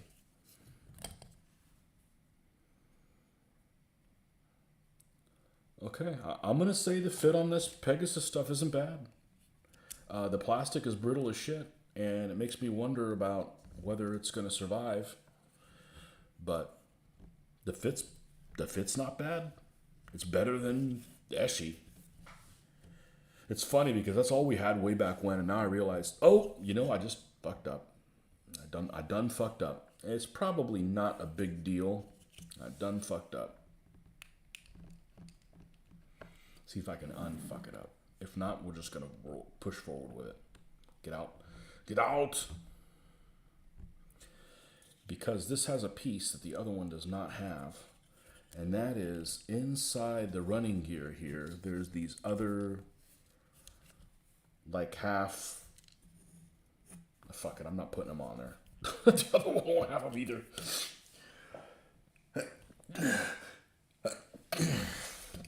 It's not even noticeable.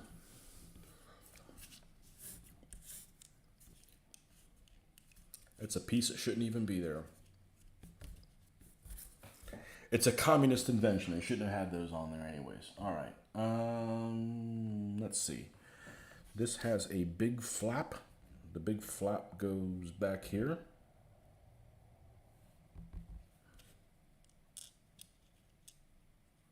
Right.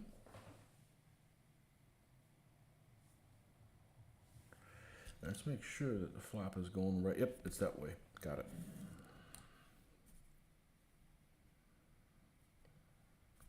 We're not going to put it on the other model either.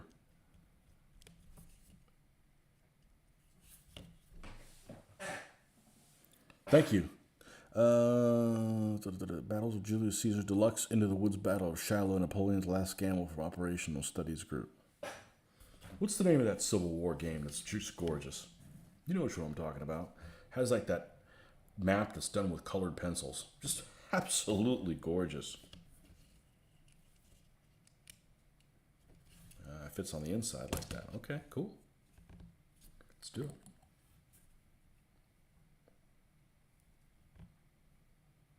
I wish there was more maps drawn in that style. I really, really like it. It speaks to me.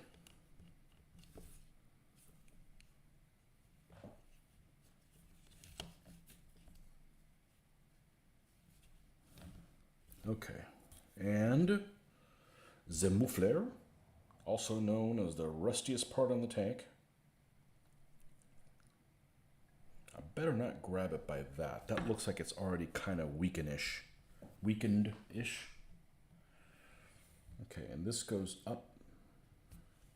And that goes in like this. Got it. All right. I'm actually going to glue it on, and then I will trim the flash off of it, because I feel like where I need to grab it by is very delicate. And once it's attached on here and dry, we should be able to make better.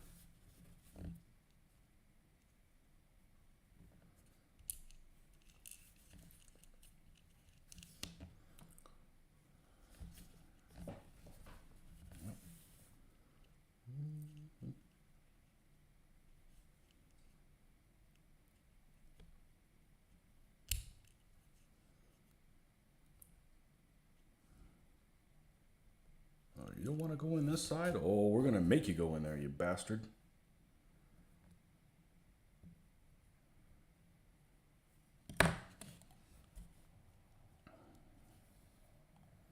Unfortunately, the glossy nature of this makes this look worse than it is. This is actually a pretty decent model.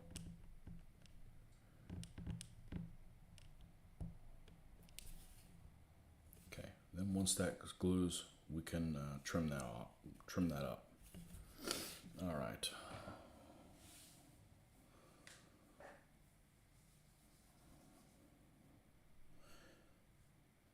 Many times a native Pennsylvania, live a little round top, sit up there and look at the field. I've been there one time, and unfortunately, it was a Civil War battlefield. Now, let me tell you what I did enjoy about it. I liked Little Round Top. I liked Devil's Den. And the thing that I liked the most about Little Round Top is they have those markers that said that this unit was from here to here. So you could visualize, oh, this regiment was here, this regiment was there. I could see that.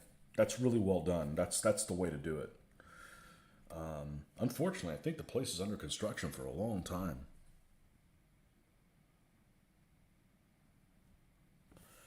Rick Cundiff. Rick Cundiff rides again.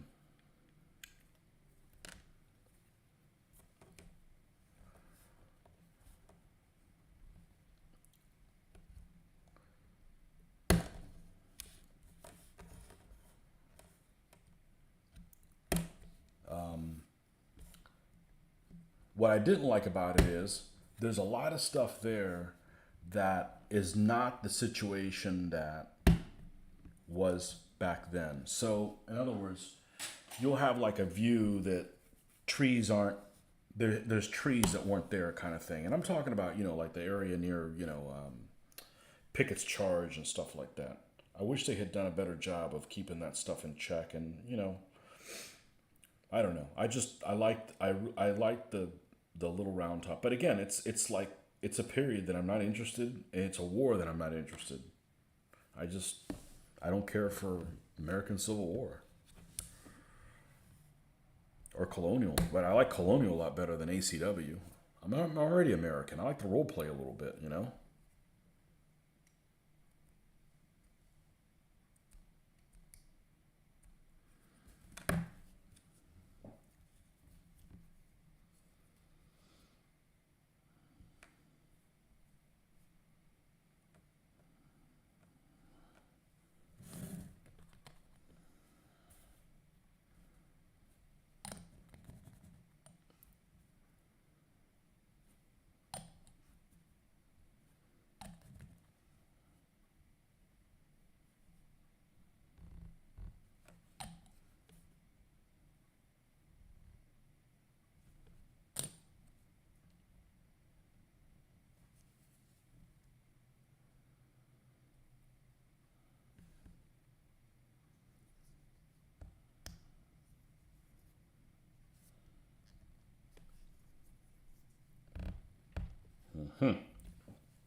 Well, it fit on the other one just fine.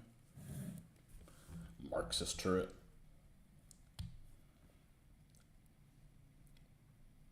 All right, we'll have you go in first then.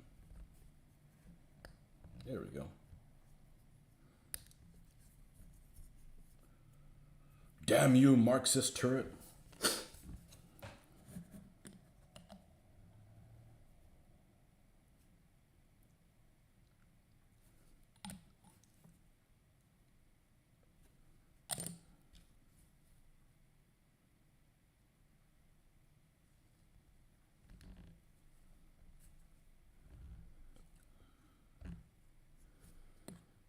Everybody remember to get their room nights for Historicon in? I heard they sold out in one day. I'm not surprised. It was difficult to get last year. I had to use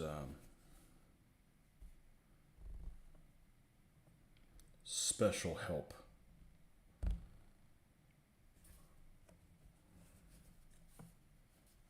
Let's make sure this is a good fit. I don't have to worry about that this year.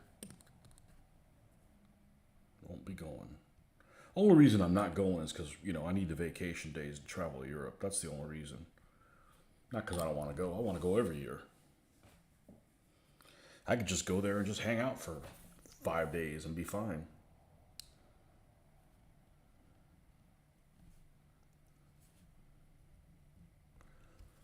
Go over there and shoot another video of the guy that has the videos and see who gets upset about it. I had a couple people didn't like that video. Well, you just have to get some thicker skin, pal. There she is in all her commie glory. T-26. Now, here's the BT-7, which looks incredibly bigger. Well, the engine is just, this thing has a hell of an engine in it. And the T-38. P-38. Panzer 38. Czech 38. It's late. I don't care if it's late. We still got one more tank to build. Damn it.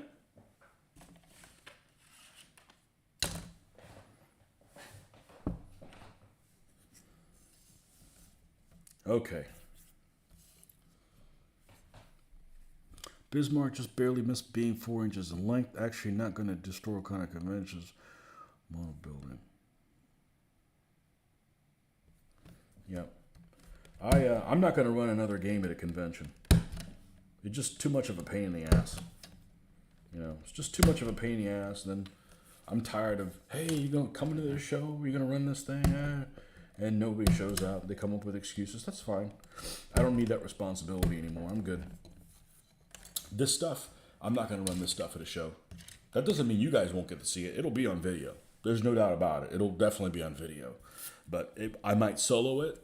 I might run it with the guys here. I'm more leaning towards soloing it because I don't want to cart all this stuff to somebody else's house. You know. Well, I'm building this for the model building possibility of it. Not necessarily, you know, to game.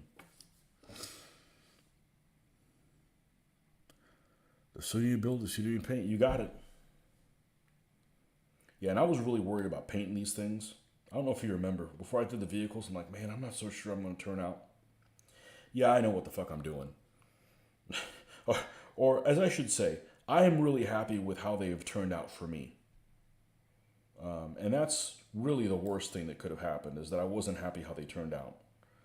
Because as a producer, if you don't like what you're making, it's very demoralizing. So I'm really, really happy with it because I wanted them to look realistic, but not overly so, with dust effects and rust and the chipping and Jesus Christ. I mean, you know, it's just too much. Those tanks look better than a real tank. You know, and if you're going to do all that stuff to a tank, then your infantry's got to have like sweat stains and, you know, to be equivalent. I'm not building that kind of stuff. They're realistic looking enough. I like the things to look like a graphic novel, and I was happy with the how they turned out for me. And so it was, you know, very encouraging how they turned out, because I ended up using a lot of techniques that I don't use in my 15s. I don't use washes. I don't use dry brushing. But I did use quite a bit of forced shadows, as I like to call it. So you get the right things to pop out at you. And this is where we got to be careful. I don't want to fix that gouge. There we go. You go away. This one isn't that big of a deal, and there kind of has to be one because of where these pieces are. I don't want to clip one of those on the way out or on the way in.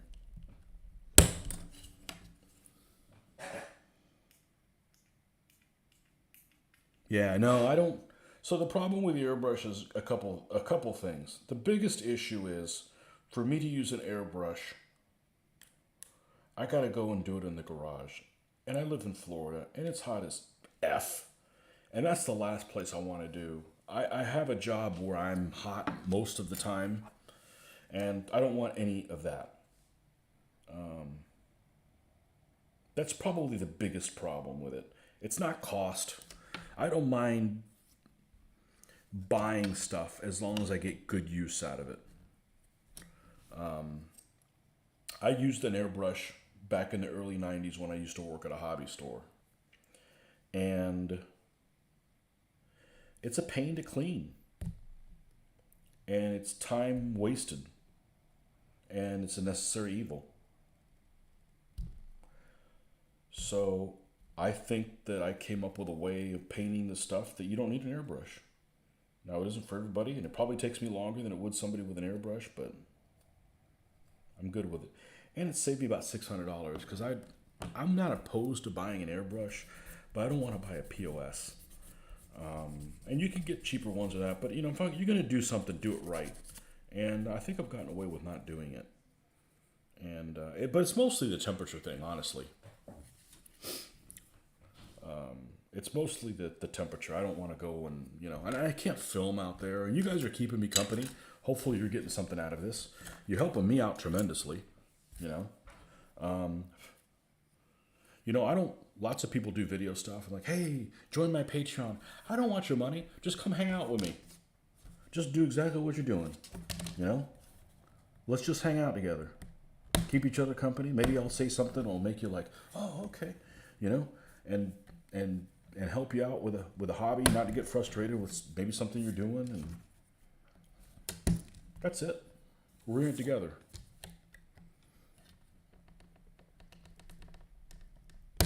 I'm out there. I can't film. See these bastards? They're staying on there. Russian tank don't need idler wheel. It's the inside of the idler wheel. Like, I don't even know why they even bothered doing that. Love this level of detail. I'm going to make naval counters length beam, the actual length beam with individual ship. Yes, if I go airbrush, it has to be in big batches. Yeah, exactly. That's the thing. So, little story about an airbrush. So, I assume you've seen my DBA videos. All those mats I did with the airbrush. I got the idea from, what's his name? Hold on. Don Harding. Who one time we were talking about an airbrush, like, oh, I bought a cheap one at Harbor Freight, and I used it a little bit, and you should try giving one. So I'm like, okay. So I go look, and yeah, it's not a quality airbrush by any stretch of the imagination, but it made me realize I'd only had to spend $80 because it was a little compressor and the airbrush for $80, and realize for $80 whether or not it would make sense for me to spend more money on a real one. I don't want to spend $500 then realize, oh shit, this is something I'm not really using, right? And I realized I didn't need it. And it was a piece of crap, but I was able to do some basic spraying, really basic spraying but I tried doing it right this time. Like, I went online and you got to make your own thinner and stuff called Jesus juice. There's one guy had a video that said, yeah, make your Jesus juice. And this is thinner that he uses for his airbrush that keeps it from clogging. I bought all this stuff to make that stuff. And had I not bought that, I wouldn't have known about the airbrush thinner that I used for, thinning my paints down, that I used for some of my 15s. So, you go in with the intention of doing A, and you end up taking you in a different direction, and you kind of discover something I wouldn't have discovered first. But anyways, so I tried it, and it would be going good, and then it would clog for no reason. I have to stop what I'm doing, and the paint, it's too frustrating. And the idea of anything painting relating causing me frustration is like an alien thought. I know that my painting takes forever to frickin' do, and I have the patience for that. But I don't have the patience for painting causing frustration because I've been painting for tens of years, and this is 100% therapeutic. This is why I do it, If this caused stress, then they should be paying me to do it. Yeah, you can't even tell that idler thing's missing. F that.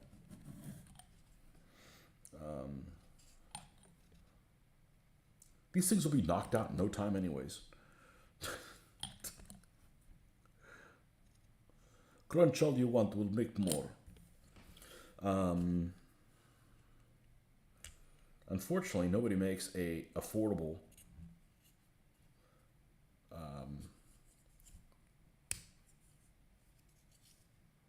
model of the T26 with the with this type of turret, with the slope turret, which looks a lot better. But anyhow, you know, for variety, I want both kinds. So I don't want to buy one tank model for $20. I mean, that's just, that doesn't make any sense. But anyhow, so it only cost me $80 to realize that I really don't need it. I don't really need an airbrush because I don't enjoy being outside in the garage. You know, when I get home, the first thing I want to do is shower. So I'm not going to shower and then go back in the garage and get nasty again, you know. And nasty, I mean just by being outside, you know, smelling like the outside kind of thing. So I think I've gotten away with not having to buy one, which is, you know, it's a cost savings. But again, if I don't mind buying something if it's something that I'm using all the time. I just don't want to spend $600 on an airbrush and then realize I don't use it. Now what? Now I'm pissed off that I spent $600 on that. Could have done something else with that money, you know? So.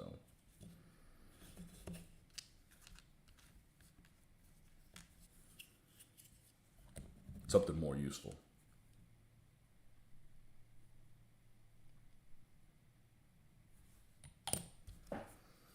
So the plastic is deceiving. It seems like it would be a massive piece of shit, and it's actually a good kit. I mean, it's not an S model. It's not Plastic Soldier Company, but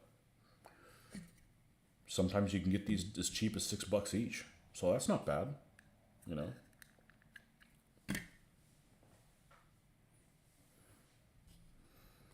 And it doesn't take a week to put it together because it is fast build.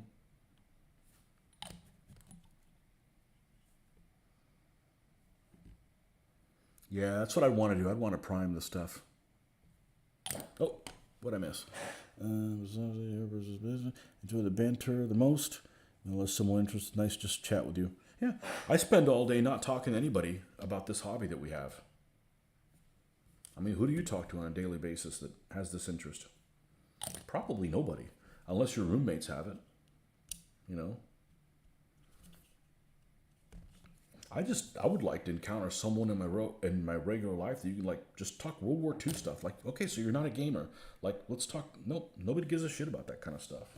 So we have a very unique interest.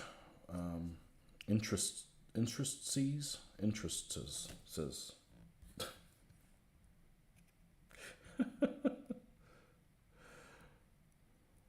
I don't know what it is about that opening, but it does not like to go inside there.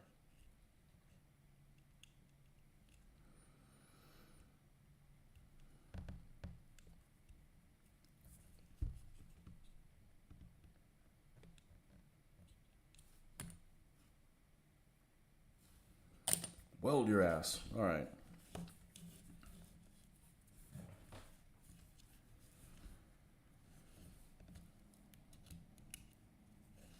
Okay, that fits in there just fine.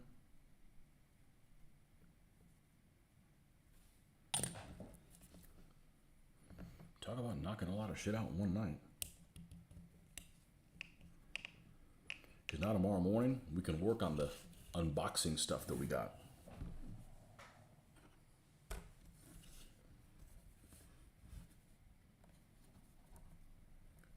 I better be careful.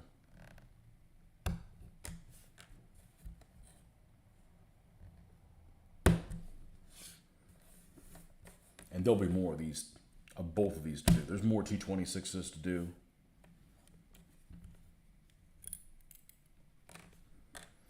Now, unfortunately, it's not the KV1 and the KV2. Because those apparently seem to be, by this company, they apparently seem to be completely out of production. At the store, everyone would ask me for details anytime something military happened in the news. Even modern stuff? I don't know, you got a lot of people that follow you, Rick, that I wouldn't put up with. You got a lot of belligerent people that like to question everything you say. I wouldn't put up with that shit. Ain't nothing for me to unfriend people.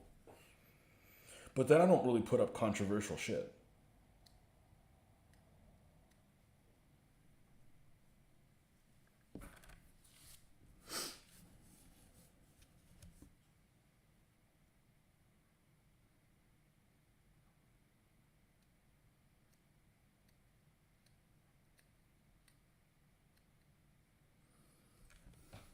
You got one guy, and we don't have to mention any names, but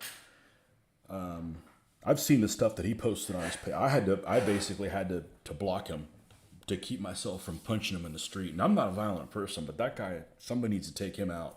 Oh, I'm sorry, I say that out loud. That guy is an avid Marxist.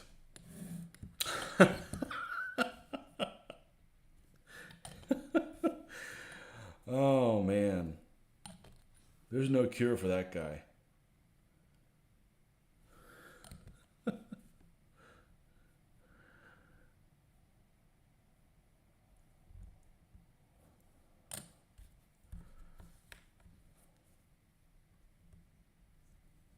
All right, let's see if this Marxist turret can fit together. There we go. No gulag for you today.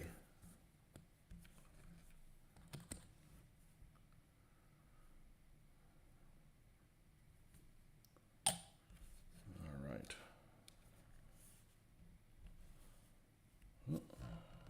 Nice. And the fit on this is pretty good. The PST model I had, which was Russian, was a nightmare with like flash and all kinds of stuff. This thing's okay. Of course, this isn't Russian. This is damn Chinese kit, but the Chinese are better at it than the Russians, I guess. Last piece.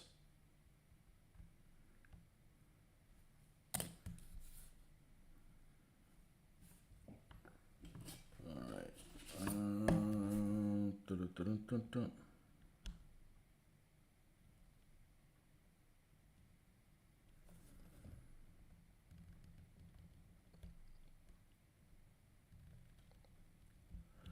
Get in there. All right. Nice. Okay. Now see how this fits on here? We're going to have to do some trimming. Perfect. Okay, so what did we knock out today?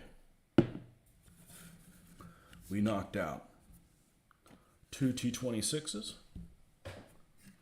2 BT7s, which hopefully we'll be able to paint this weekend. And just to compare them, let's put a T70 out here.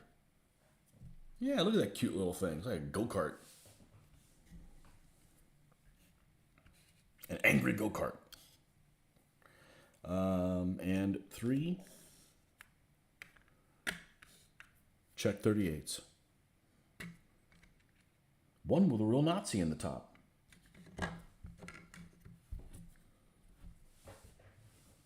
Tony, if you were going to refight Denmark straight, would you include the heavy cruiser? So I wouldn't. No, because I'll tell you, River Plate is a much better River Plate is a really even engagement.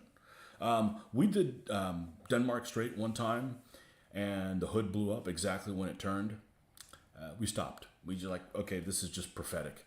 That was just completely prophetic. But I find River Plate is very, very even. One of my favorite battles to do is what I like to call the New Year's Eve battle, which since has now been called the Battle of Barents Sea, and that's where the Lutzow and the Hipper split up with 3 destroyers and hit that convoy at night from 2 different sides. Or well, actually, in real life, the Lutzow didn't quite make it there, but they split to try to engage from 2 different sides.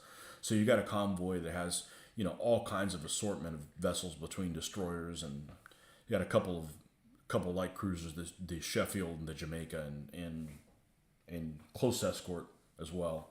And that's a fun battle. That's a fun battle too. So gain the 6s of the ships for the River Plate. No, yeah, size of the ship. Yeah, that's a great one. That's a really, really good, really, really even battle. You know, really, really even battle. So, well, yeah, we got a lot done. So we're going to paint these in batches, meaning when we do the T20, we'll do the two T26s at once, and we'll do the two. The only thing that's missing is some size comparisons here. So let's just take one of each. I know people like to see this. I like to see it too. BT7, T26, T70. Now these are all 1/72nd scale, or they should be. This is a 1/76 scale T34. And I've got, here it is. I have a 1/72nd scale. This is 1/72nd scale. T34-85. And the BT7 is a pretty good sized tank. Yeah, I got so many of these. I don't care if they're a little small. They'll work. You know, it's just a miniature for a war game. You know, this and this won't ever be on the same field at the same time. This is 43, and I don't think there was a BT7 that was running in 43, but it's a good sized tank. You know, lengthwise, it had a hell of an engine in it. It's faster than anything, just about. And we also have, this is one of these Russian kits that's just a nightmare to put together. And it looks like the machine gun broke off too. Lovely. Well, we'll have to find it at some point. It's a JSU 122. So, anyhow, yeah, we got a lot done. We got a lot done. That's good. That's what we need to do. Now, I gotta go to bed because I gotta get up in about 5 hours. 6 hours? 5 and change. Why? Because it's the weekend. I'm here to do shit, not to not do shit. Okay, folks. Well, thanks for hanging out with me. It's been almost 4 hours. So, we finished. Well, I had one T-38 done, one Panzer 38 done. One, two. Yeah, we knocked out a couple of tanks an hour. Anyhow, it was good fun. Hope you guys enjoyed it. We'll catch you guys tomorrow morning. And you can watch the unboxing video. That there's unboxing videos for these two as well, but you guys have already seen it. Have an unboxing video for the other thing that came in. So until next time,